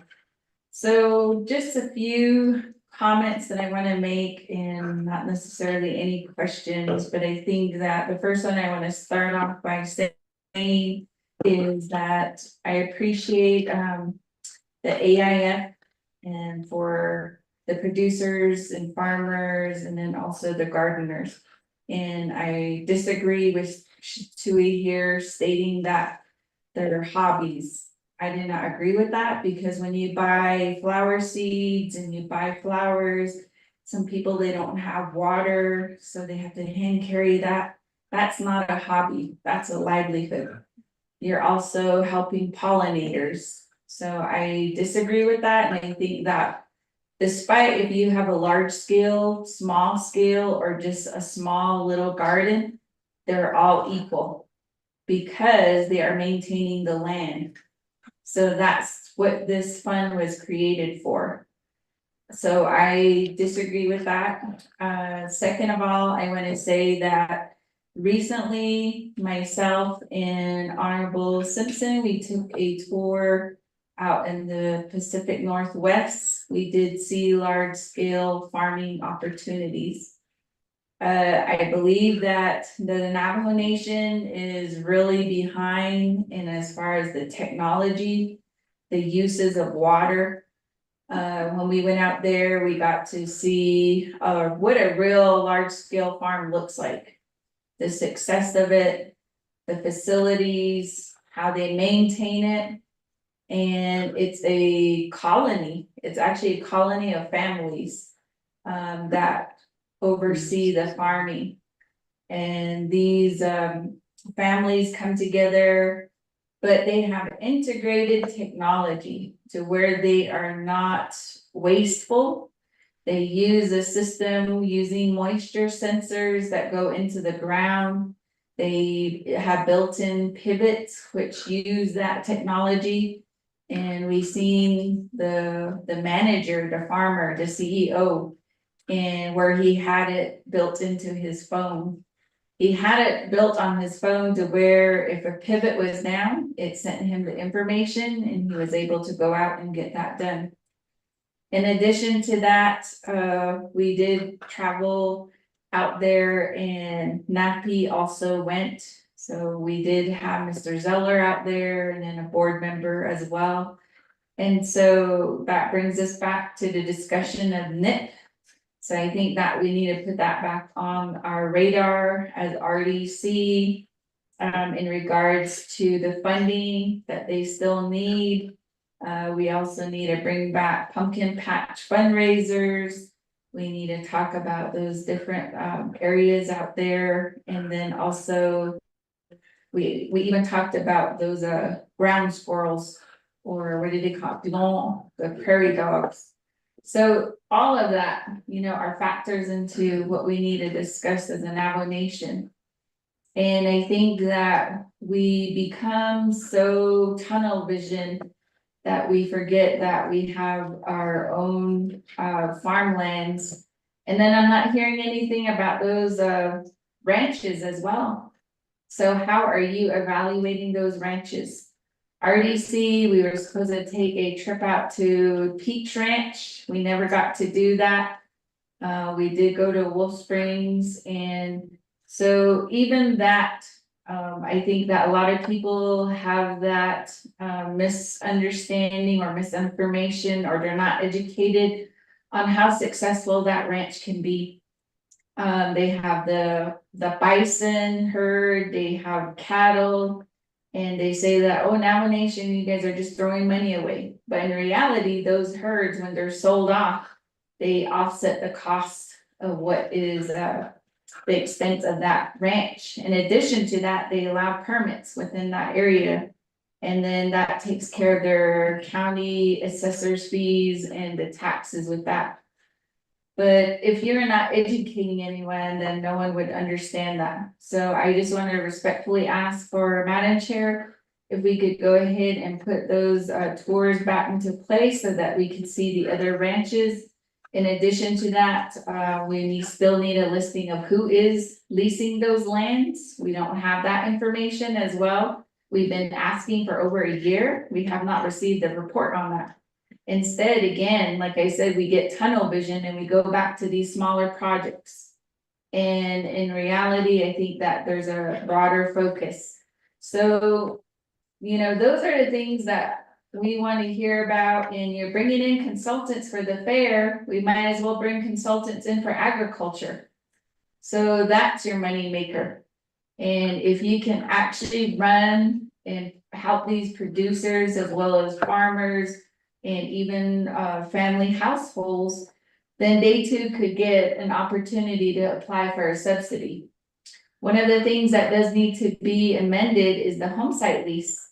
I've heard from various farmers that they're not allowed to apply for USDA subsidies because they do not own the land, and in there, the home site restricts them. So we're actually tying the hands of our own people when we're putting all of these restrictions on them through their home sites. So I think that's one thing that we need to look at in regards to our regulations. And now is probably an ideal opportunity now, because even with our home site amendments, those were kicked back to us. So a lot of people don't know that. They think that, oh, what is RDC doing? What's the council doing? We have done amendments, but very sad to see that some of our own people are working against what we are trying to do is, you know, loosen the bridle, so to speak, and let the horse run. But that doesn't work because people are, you know, our own people keep one another down. And so even that, as RDC, I request to put that back on the schedule, is looking at our home site amendments and seeing what we're gonna do moving forward. And if we can go ahead and make that amendment to include farming as an allowable activity on a home site, I think that will change the game. I think that will be able to give people an opportunity to use the AIF funds. But the way it's drafted now, it's not gonna work. And as far as evaluation, I think that I'm in agreement with you. If they do receive the funding, maybe they need to turn in their receipts, upload receipts, or I know they take pictures and they do their growing season and their planting season. But I think the way it is now, you only submit one photo. So, but then again, the Division of Natural Resource needs to invest into a system, which means you're gonna have to buy that software where you're gonna keep that data. And then you're gonna have to move that to a data center. And that was one of the things we saw on the tour, is that in order to have a data center, you need water to do the cooling. In Navajo Nation, we're right along the river, we could have a data center. But Navajo Nation isn't that forward thinking yet. And so we're still trying to, you know, it seems like when I'm hearing about these projects now, these are projects that were 10 years behind and we're still here. But those are just the things I wanted to make a comment on, and I'll turn it back over to you, Madam Chair. Thank you. Pushing, thank you for that, Honorable Claw. Next would be Chair Ness. Madam Chair, committee members. We wouldn't be talking about the agriculture infrastructure fund. If it wasn't for that young man standing back there in the corner, Alice Greenstein. He introduced this to the Navajo Nation up to today. Navajo Nation was able to receive at least $100 million. But in the process, Mr. Halona mentioned earlier, year 1, 2, as well as 3, all basically on our job. And that's something that we need to make recommendations as to how we should spend that money. On the year 3, during the 24th Council, RDC, Department of Ag came before RDC and said, here's our recommendation, based on that. And we made our own recommendations as well as some of the grazing officials. There was farm equipment that was bought out at many farms. That was a big tractor, John Deere equipment. Oh no, so the year since then, at one time I told Key Allen, if you don't use it, I'd like to take it over to San Juan River and use it over there for all those idle farms to schnump. And fortunately, Roland So from many farms started reviving those farms over there with those equipment. And I'm glad to hear that that equipment is being used, and Mr. So is right. His heart is right with the people. He always has. And I'm glad to hear that.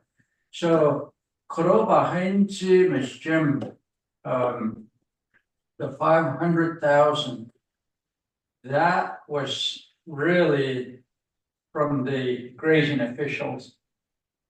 The reason why that recommendation was made, and to me, it was a really good idea. We allocated that much money for farm permits and grazing officials to probate their permits. And we wanted to hire a probate judge at each of the 5 agencies. And when we approved it, there was a directive, I believe, given to Department of Ag to work with judicial branch, come up with a plan of operation and see how they can advertise and what the job description will be for a probate judge. And each of the agencies will this was all they were supposed to do for about a whole year. And if the following year we need to allocate money for that purpose, we could have done that again, but unfortunately, it never went forward. But that was a good idea. And maybe with some of this leftover money, the number one thing across the Navajo Nation has always been windmills and earthen dams. And just to mention the people over there on the western side around Tuba City area, Navajo partitioned land, we probably should prioritize that. I sit in Navajo and I think that's where the focus probably should be at, as well as it's a good idea that we did with some of this AIF is producers were saying permittees, buy us some hay, and that money was spent quickly like that. But I'm sure it's because of them that this money is given to us as well as no rain. And it'll help them to save money if the nation buys hay as well. But here again, grazing officials know who has permittees. They're the ones that know who have livestock, and also they don't have permittees, they just own livestock.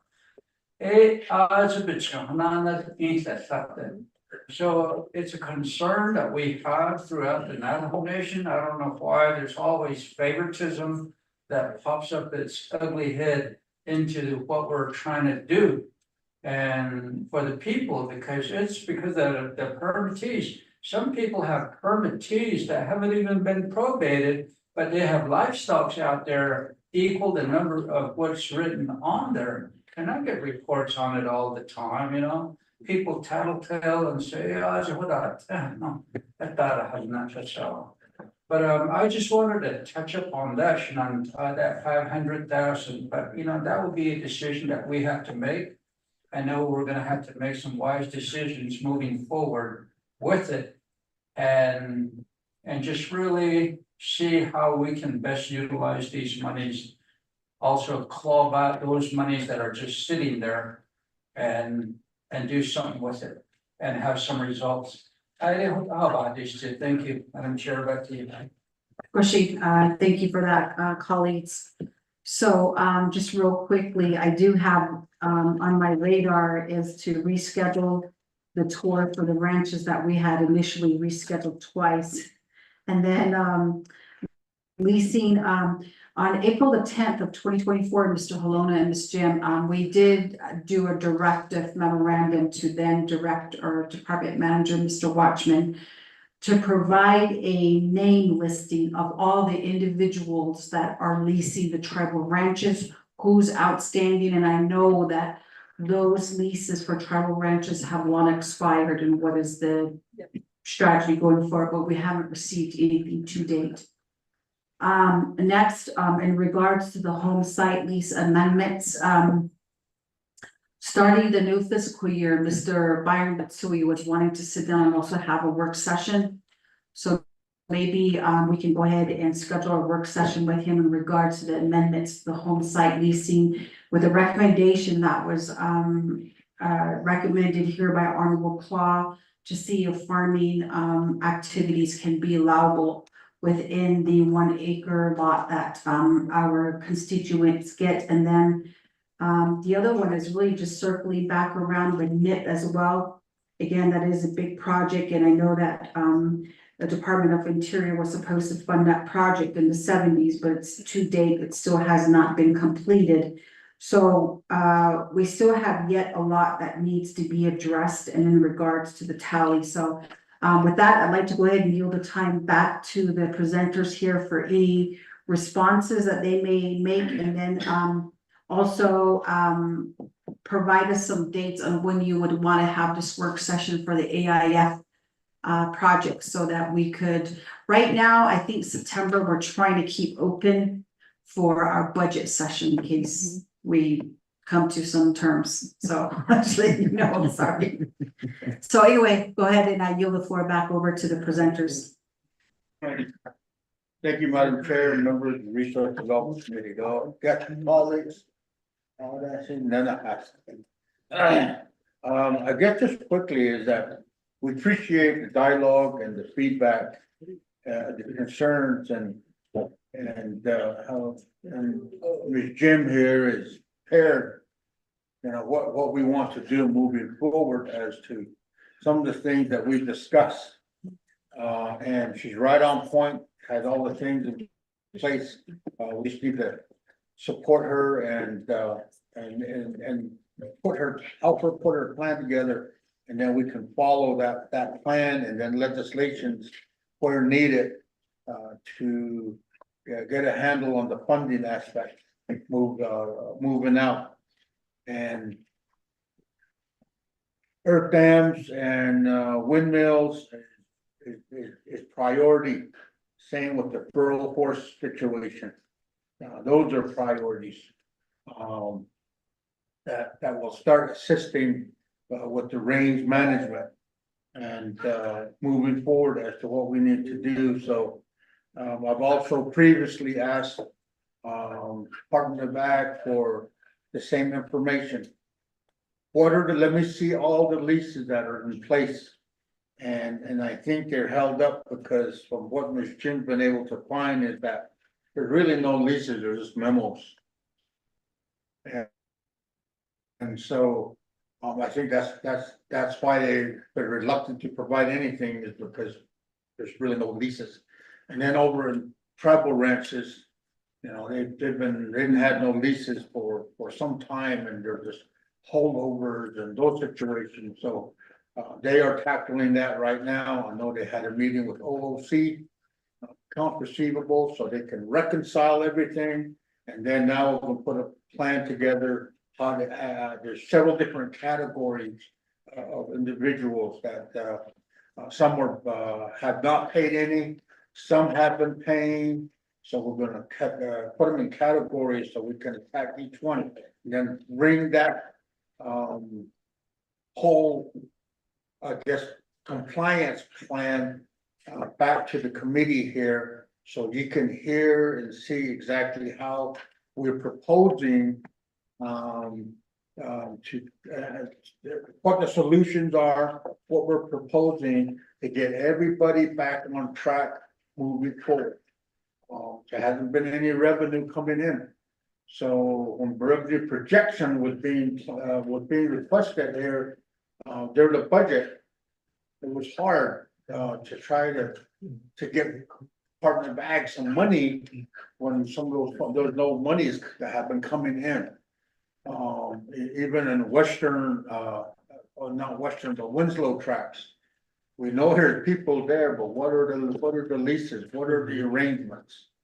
And we know there was, like over 30 head of cattle that were there that were really nobody to come down, and maybe with the Navajo Nations. So, those type of things. Big Bow sitting there. Now our people are more looking at, okay, I want to continue ranching, but look at the range. I don't want to keep ranching on the range. I want to rest it. But what do I do for my cattle? Some ranch dice or Canadian. Why can't we use it? Why can't we do that? So I think that's something that we also have to seriously look at, is that we need to have our Navajo people's cattle on there and have them get the returns, how that can work. So those are some of the plans that we're looking at, from the ranching side. I understand, Delegate Claw's concerns about the home site leasing. Let me just say this, is that we need to have that work session, because the response that I see from BIA, I totally disagree with. And that will be every regulation that the Navajo Nation ever passes. So it don't make sense whatsoever for them to say that they need to be able to review that. So, to review and have input. The first regulations we did in 2016, Sharon Pinto was there, and we did ask, does this have to go through BIA? She said, no, that is yours. That's the Navajo Nation. It's your sovereign right. You develop those now. We're even supporting it, saying you have the authority to do that now. And that's kind of where we're coming from. And now they're backpedaling. Anyway, agriculture wise, what the regulation says is that land use permit. That land's already been taken out for agriculture use. That's where we're saying that a home site can't go on top of that land use permit. And so that's what we're saying. And the second part is when the gold spill happened along San Juan River, that whole area. EPA pointed out to us. They said, you have a whole bunch of residents right here along the river, this whole area here, and they're all on septic tanks. If there was an emergency and the water flood came up, you'd have a bigger environmental concern than what we're dealing with right now. And so, that's kind of where that regulation really means that a land use permit is used for farming only. Ado on hidden nugget nest ido lehi to Holanda shot what I call a home site lease at the hospital. They can put gardens in there. It doesn't say that they can't use it for agriculture use, they can use gardening, whatever it is for their living, their quality of life within that acre. They can have a garden, so, I don't know who told people that they can't do gardens inside the. We encourage them to do gardens, and so I guess we just need to make that a little bit clear. It's great that you guys got to go see outside the box on your trip and be able to look at some of these other alternatives that we have. And we had a proposal brought to us through, Vice Chair Johnson and previous delegate Walter Phelps on a commercial farming wood draw down in Bird Springs and that whole area down there. But the chapter, or I guess it's political, won't support that project. So they've done the feasibility, they've done everything. They're ready to implement it. But they need to get the agricultural lease of the chapter D king or Blackland. Aquaga. So, those are the other parts that we start running into when we are looking at project use and stuff. But that whole area, there's a lot of areas that can still be developed. Gonna take a lot of resources to do that. And the probate, we had a meeting with BIA, I'd say 2 weeks ago. Probates, for one was home sites. Because we have had survivors were told, go get the probate, because now Kishin Bishop a call. You have to probate the other person. No, so they go to district court. And the district court now is saying, we don't need to probate that. The other person's still surviving. There you go. So they're kicking those probates back. And so we explained that to BIA, and it's like, you guys are saying that the other 50% interest need to be probated. But the courts are not gonna probate it. So we're working with the legal counsel from the judicial branch. And we wanna be able to tie it in with what we're talking about. Is it a hearing person that we need to bring on with our dollars to relieve the stacks of homes, probates that are hung up? What is it that we need, or do we need to have an actual judge that you guys will accept, but works only on the probates right now? We got them, we're gonna fund it ourselves. How are we gonna do this? I spoke with DOJ and DOJ says, yeah, we don't see any problem. We just need to work out the details of what that person's responsibilities, duties will be, and then how do we fit their authority in with who? So we're having those discussions now with the judicial legal counsel, how to make that fit.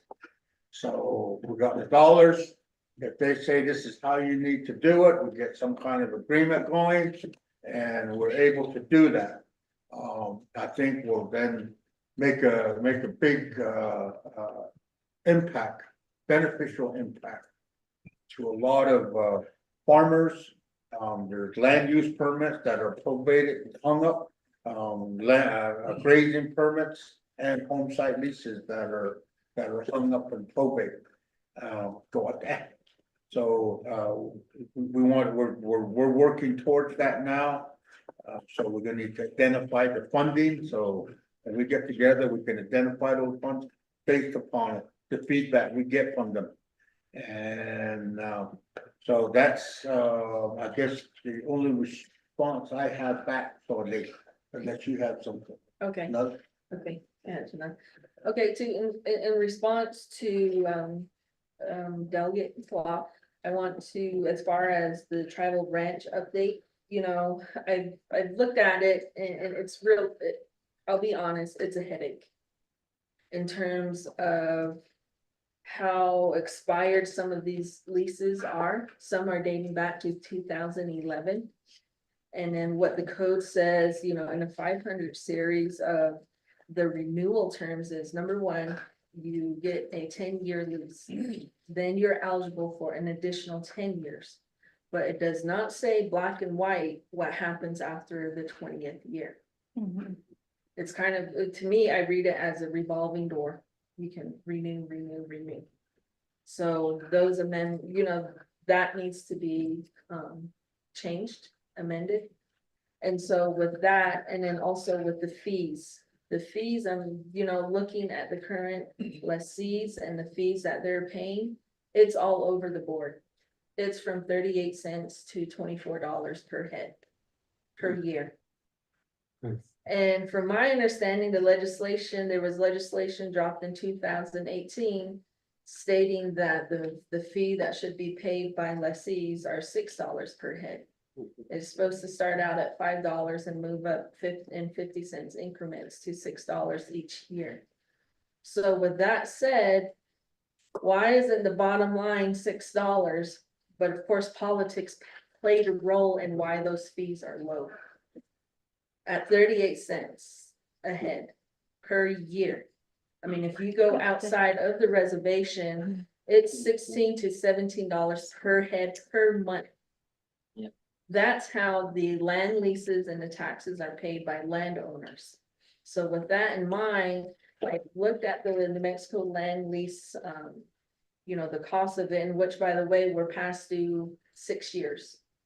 Totaling at least $275,000 that we need to get current with the state of New Mexico. So one of these, you know, one of the unapproved projects is, you know, we need to, you know, streamline that and get it approved so we can pay for it. And from there, if we were to incorporate, because here on, you know, 505 on the code, it does state to ensure that sufficient revenues are realized to pay taxes, land use fees, and cost administration. So how does 38 cents pay for all of those costs? It does not. So with that in mind, you know, we have to pay for, we need to get current, and then also we need to, moving forward, we need to incorporate that cost if we want to follow the code. So I looked at you know, the numbers and the amount of head that we all have throughout New Mexico to make it fair is we're looking at $21 per head per year for it to pay for itself. So with that in mind, you know, what are we gonna do? Because I know it's gonna get political, there's no doubt about that. Do we start to have a plan to where Navajo Nation covers 80% of that cost and then we gradually, or do we impose all of the costs on the lessee? Yeah. If we do that, and then it's going to be, you know, $21 per head, and that's just to pay for the land lease with New Mexico. But what about the taxes? The Land Acquisition Act pays for the taxes. But with New Mexico and McKinley County, there's a livestock fee tax. The tribe is paying for that. Yeah. So we need to, you know, that's what I'm working on along with my tribal ranches program team. We're working on separating all of these costs. So for example, Shaw Ranch, you guys are responsible for paying this amount for your lease. So, you know, looking ahead, that's what's going to be coming up. Now for, you know, as far as Wolf Ranch, it's my understanding that that's being managed by the Fish and Wildlife Department. So what is our role, Department of Agriculture role? From what I've looked on our budgets, is we subsidize them $400,000 for feed supplements. So, you know, our role there is supplying them dollars for feed. You know, I don't know what the Wolf Ranch intentions is, but I know that's with Fish and Wildlife. From what I understand is to, you know, it's a ranch paying for itself and to provide a space for fish and wildlife activities. So I really cannot answer too much about Wolf Ranch except for that. And, you know, as far as who are leasing these ranches, that's a great question. I'm really happy you guys are asking me these questions. From what I found out from the tribal ranches that are located in New Mexico, are Navajos. Our Navajo lessees in Arizona, there's Big Boquillas is leased by non-Navajos, Choya Livestock Operation. There's Winslow Tracts, those are leased by non-Navajos. And the Peaks Ranch is leased by Navajo Cooperative, that is leasing. I think they're relocatees. I'm still trying to understand all of these because there's not that much information that's left. So with that, as Mr. Helona has stated, what are we doing, you know, as far as permittees who are overgrazed, who need to allow their ranges to rest? Those are supposed to be the outlets for them. And then also those that do not have permits, but they have livestock currently on the reservation, you know, what do we do with those?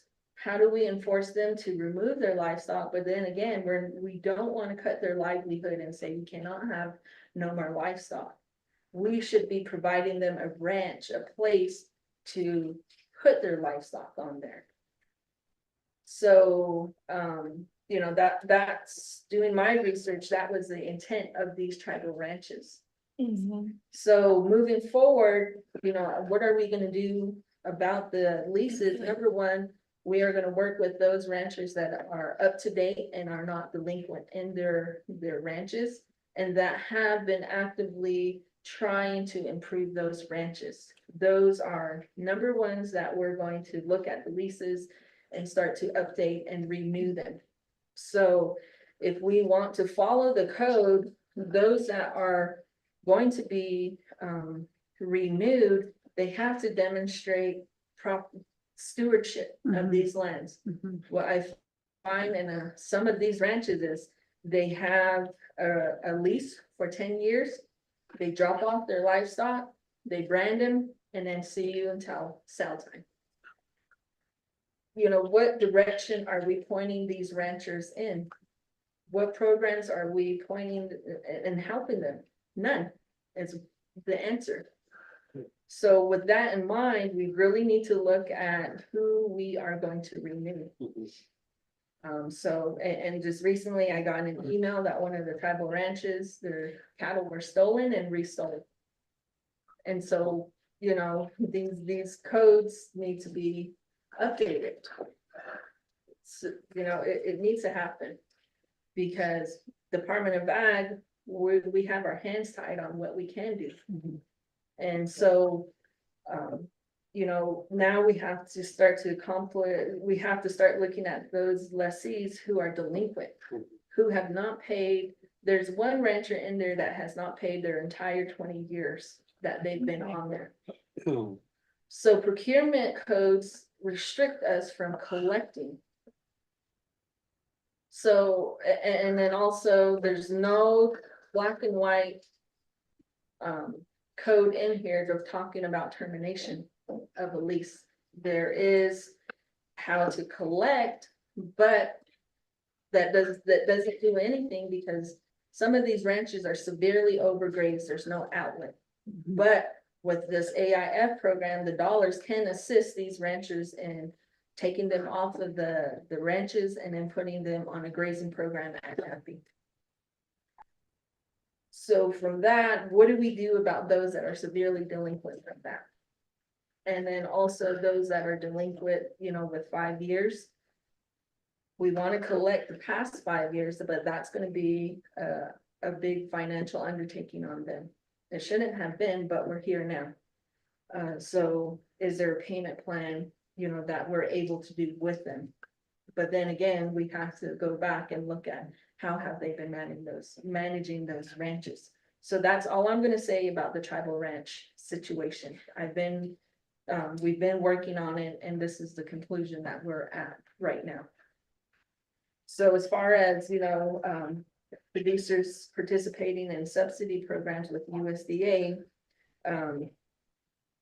in Eastern, because I'm from there, allottees are able to participate because they get that consent from BIA. Right. But as far as producers that are located on trust land, they cannot because they do not have that, they do not have control of the land. So how can we from the department develop a form to give them consent to allow them to participate on these programs?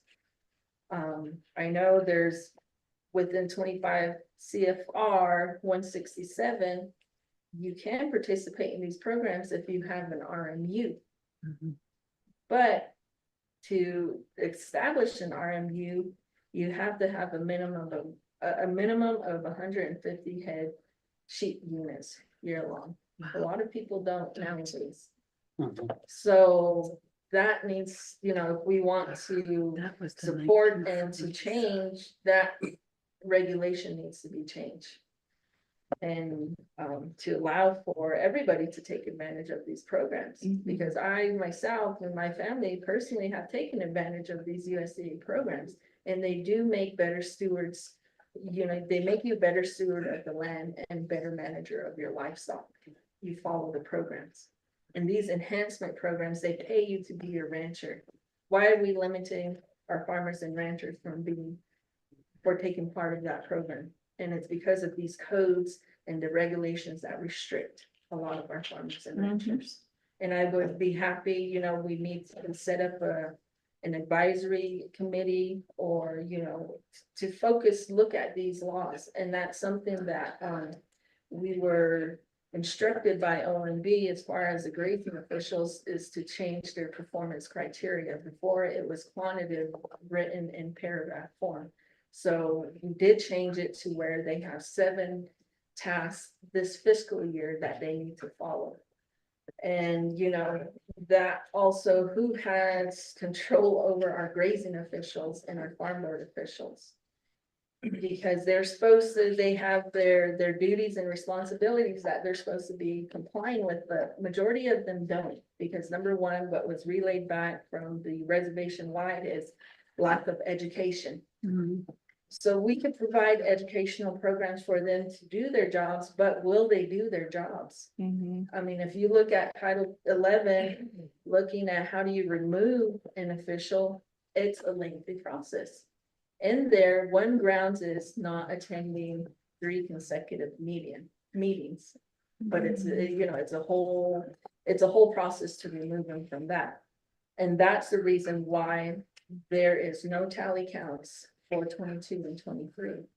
Is I'm constantly on a daily basis getting requests from permittees asking for a redelegation of a grazing official to 2 livestock tally counts. It should not have to come from me or my office to tell them to do their job. If they do not want to do their job, then they should not be a grazing official. And that's the reason why our agricultural communities are so far behind because of the representative. So, if you would tell me which permittee needs assistance, I would be happy to get one of my extension agents out there to write that delegation letter. And then also I would like to request from RDC that we can have a working session to focus on the bonding requirements that are coming up from Eastern. And then also, a leadership meeting is scheduled tomorrow afternoon with BIA regarding that.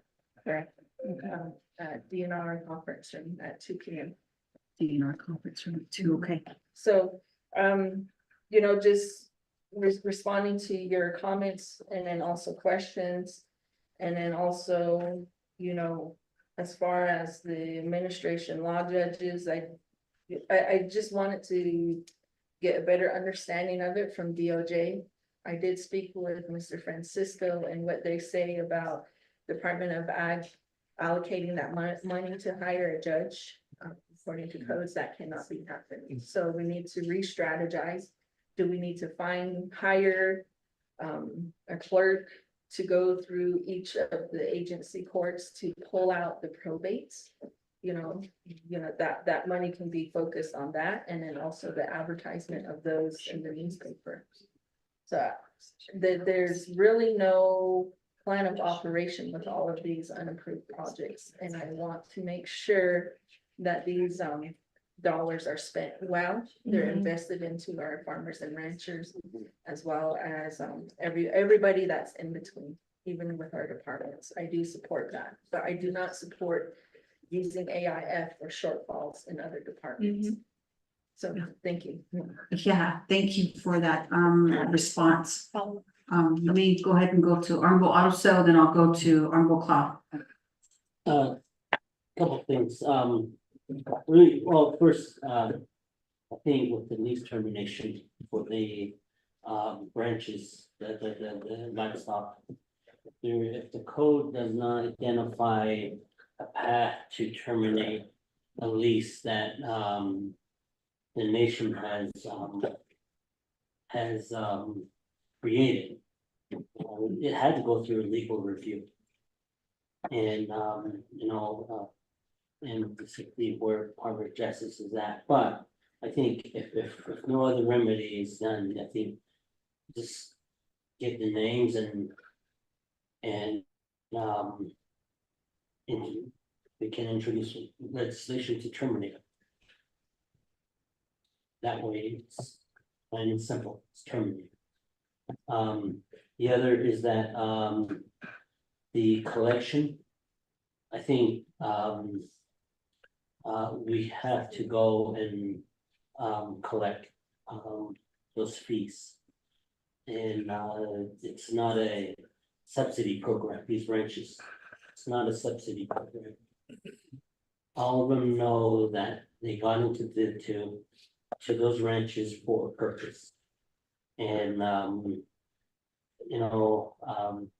to hear that even as low as 38 cents per head is wow, and yes, if you lease state lands or private land, it's up there 24 to about 27. I've seen 27 in the state of Arizona, and that's per head and per month. In 2018, when Delegate Witherspoon amended the it used to be $4. Then just that $2, we got a whole slew of ranchers coming in. There's too much, $6. No.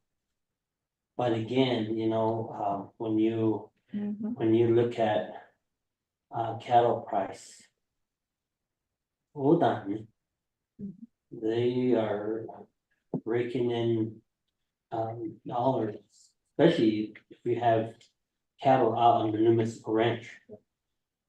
I know of a person in Western that had cattle out in somewhere by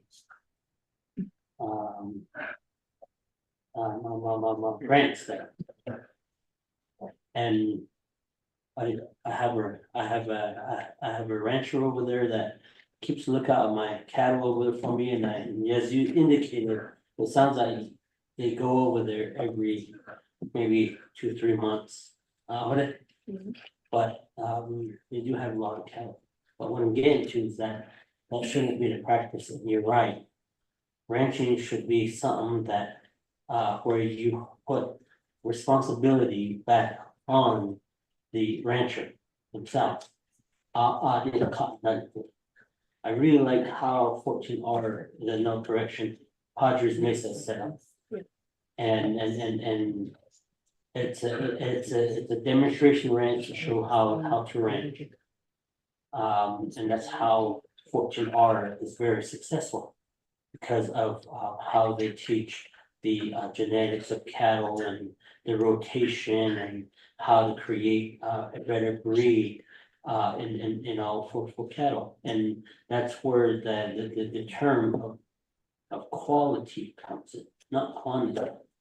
You can have quantity and have a horrible bull, or even a thing that's a horrible cattle, and you won't make that. But if you have the quality and your numbers may be low, but your quality is high, your cattle is worth more. When people take their livestock to the auctions, they always say, bar in, because you don't need that. That's what they Yeah. say, and it's not because of the bar in. It's because of them using inbred bulls, homegrown bulls. Even Dennis, Dennis, they keep it in the herd, and that's how these inbred cattle happens. Alcohol. My grandmother always used to say that, she only kept the billy goat and the ram in every 2 years. For 2 years, it went to the next family, maybe about 40 miles away. The family, here that didn't show, they used to rotate their billy goats and ram. And when you look at it, not back or lift up Leo. The back than Jondo than stock, they're stocky. I did the badge and national that the joy. And it's due to the inbreeding of sheep. And then you have these, it was weird. Maybe they're exotic sheep now. Beneath that, no churros that though they're breeding these sheep, and now they're becoming this small form cavity sheep, and it's up on it. There's zebras out there, crossbred from Brangus, beef masters to Herefords to Angus and Brindles, whatever. And zebras not no none they caught. And then out in the but I'm very glad that you have that on your radar to try to address these issues. And I think that if your ranchers don't want to comply willingly, let's disrupt legislation and shut the doors on them. Yeah, those ones that are on the ranches. The other is that the probate judge. I think that if we could go back and have a discussion with the Supreme, with the court, and especially Chief Justice, maybe we could utilize some of the retired judges and have a circuit court just to address the home site lease only on the probate and the farm permit and the grazing permit. Nothing else. If the family's doing a probate and been truly quiet, but because probate is a whole slew of things. But if you take out the home site lease portion, the grazing permit and the farm permit, and give it to the circuit court, that will make things easier here. That way, because that the home site will come with the house. So when it comes back over to the court, being chunky is easier to sort through the onset. But as a grazing permits, you allow that circuit judge, they can bring in I think they can contract out to a retired Navajo Nation judge. And this as a contract base to address these certain permittings. That way they can crank out these permits to put new names on there. The other is that to amend, we need to go back to Congress and amend the CFR. Number one, and that will at least help with address at least help with the probate issue, because permit the negative, we know they have a family, but that person, the person that deceased. Alcohol, the 700 series, the grazing permit over there, their process is in the 700 series, it indicates that the family can appoint a proxy as long as the document is in probate to speak on behalf of the livestock and animal health and things like that. Yeah, and they give them 5 years. And that should be enough time for you to probate your home site or that permit. And it worked.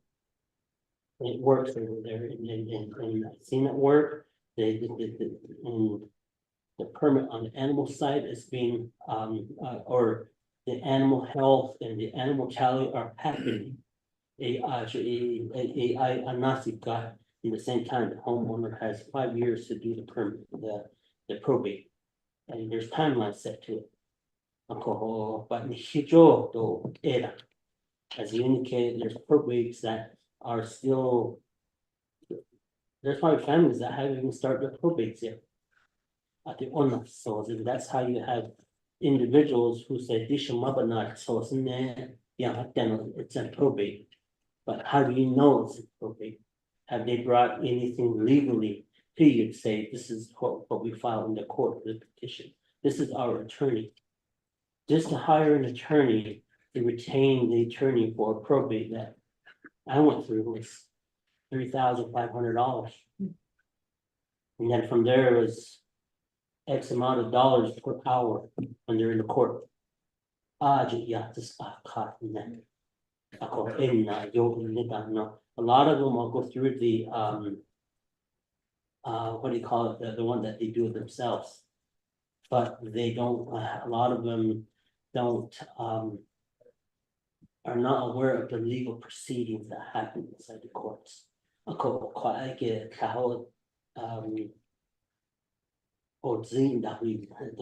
be issues. So when the probate comes up, there's an issue on it, and then they have to go back, try to get that probate amended again. But if we can get do those things in the CFR, that will at least help us on this side to have that will show that somebody we can, there's every person, someone to make sure that the shots happen, the animal gets their care and the sales happen, things like that for the family, because the family is in need of resources, whether to lay that loved one to rest. Things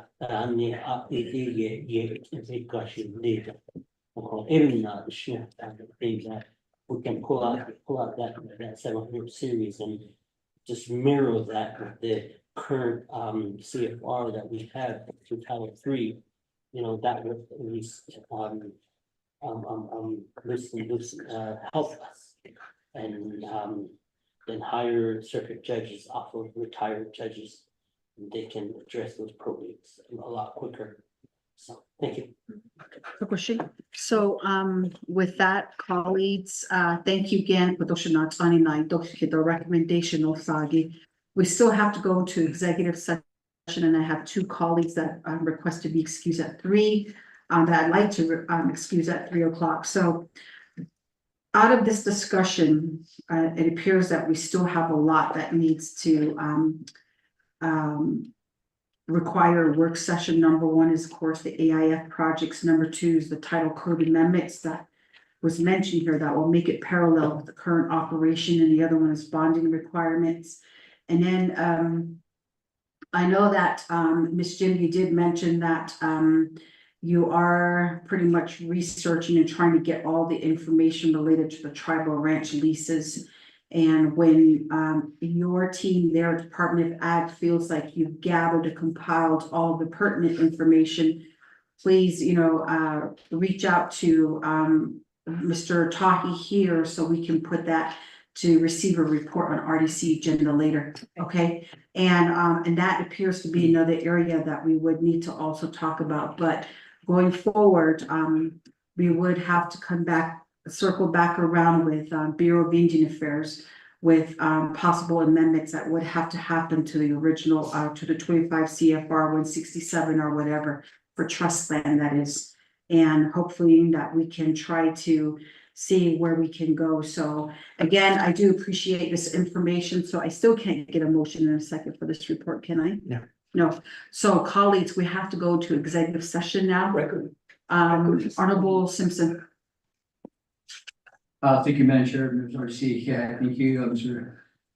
Ms. Jim, and also Mr. Roy, yeah, a quick thing, you know, we always talk about, you know, updating our laws, and the sun has been sitting there 30, 40 years and all that, so again, Mr. Alona, before we accept this, report, and after I accept this session, all this stuff, again, we just talk about and everything, I think to me, you have to establish a task force as soon as possible, or some type of, you don't have to go through RDC, these things that, what was mentioned by Ms. Jim, is to start working on many of these, grazing, pin grazing, farming, tribal ranches and all that stuff, and also the AIF money management plan, task force going, you know, we don't have to be in a work session here, include yourself, task force, also include the farm boards and also include the land board, also include grazing and fish, those things. Then once it's all completed, then you present to people to public hearing. This is what's forthcoming. It's a long, you know, it's a lot of work, but it needs to be done, and hopefully something can be done with this upcoming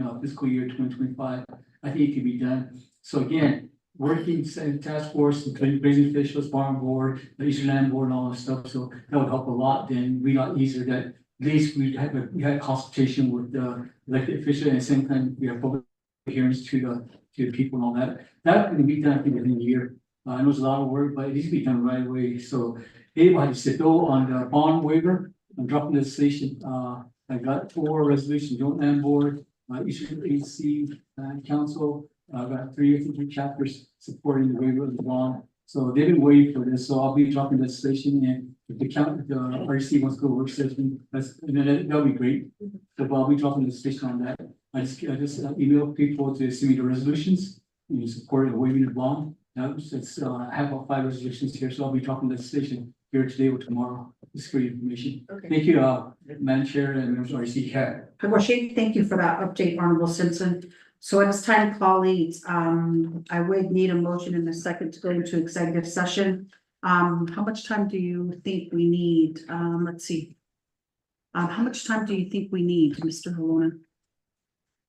Maybe 45 minutes, Yes. Can we make it, every minute. 4 minutes.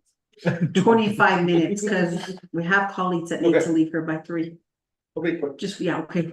And who should we have? Be yourself, Us two. Miss Jim.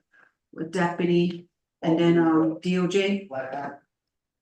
DOJ, Miss Veronica Black Hat, and our legal counsel, Miss April Quinn, and RDC members. Okay.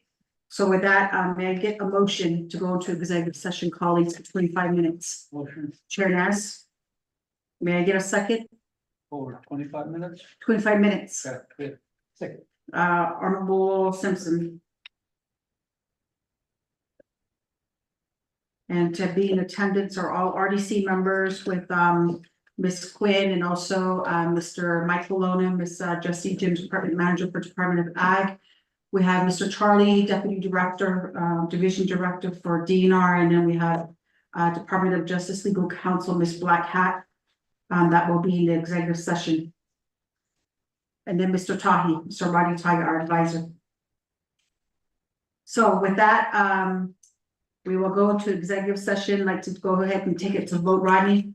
Madam members have already seen this is roll call vote for entering into executive session at 2:23 p.m. Honorable Tony Club, how do you vote? Green. Honorable Tony Club votes green. Honorable Casey Johnson, how do you vote? Excuse. Honorable Ricky Nez, how do you vote? Green. Honorable Ricky Nez votes green. Honorable Danny Simpson, how do you vote? Green. Honorable Danny Simpson votes green. Honorable Star, how do you vote? Honorable Alice votes green. Madam Chair, that's 4 in favor, 0 opposed, and Madam Chair not voting. Okay. Lower Nashi into the small, We can have it here, We right? can have it here. okay, so we need Miss Jim, and also tell us how to come in here. And I'm Mahayo, Shona Wa. Going to the other room. Are you here? No, we're here. We're just not good.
Okay, so with that, I would need a motion to exit out of executive session. Motion. Honorable Claw, second by Chair Nez. Rodney, can we take roll call vote to exit out of executive session at 3:13? Madam Chair, members of RDC, this is roll call vote for exit out of executive session at 3:13. Honorable Shannon Cloud, you vote? Green. Honorable Shannon Cloud votes green. Honorable Casey Allen Johnson, how do you vote? Excuse Honorable Ricky Nez, how do you vote? Green. Honorable Ricky Nez votes green. Honorable Danny Simpson, how do you vote? Green. Honorable Danny Simpson votes green. Honorable Otto, how do you vote? Green. Honorable Otto votes green. Madam Chair, there's 4 in favor, 0 opposed, and Madam Chair not voting. Okay, so with that, we motion out of executive session, going to report. May I get a motion to accept the report from Division of Natural Resources and Department of Agriculture? Motion. Honorable Otto and second by Honorable Chair Nez. And then, Rodney, could you please take roll call vote? Madam Chair, members of RDC, this is roll call vote for receiving report item B. Honorable Shannon Cloud, how do you vote? Green. Honorable Shannon Cloud votes green. Honorable Casey Lynn Johnson, how do you vote? Excuse Honorable Ricky Nez, how do you vote? Green. Honorable Ricky Nez votes green. Honorable Danny Simpson, how do you vote? Green. Honorable Danny Simpson votes green. Honorable Otto, how do you vote? Green. Honorable Otto votes green. Madam Chair, that's 4 in favor, 0 opposed, and Madam Chair not voting. Okay, so with that motion carries, and thank you again for the report, Ms. Jim and Mr. Halona. Yeah, and Toggle. With that, oh yeah, you two, you have to stay, Okay. because this next discussion we're leaving. You can go. Oh, I can go. Yeah. Sorry, I'm sorry, Jesse. Okay. So with that, we're gonna go to 8, close of meeting. Do we have any announcements? Going once, twice, okay, I'd like to call for adjournment at 3:15 PM. I need a motion, Honorable Claw, and second by Honorable Otto.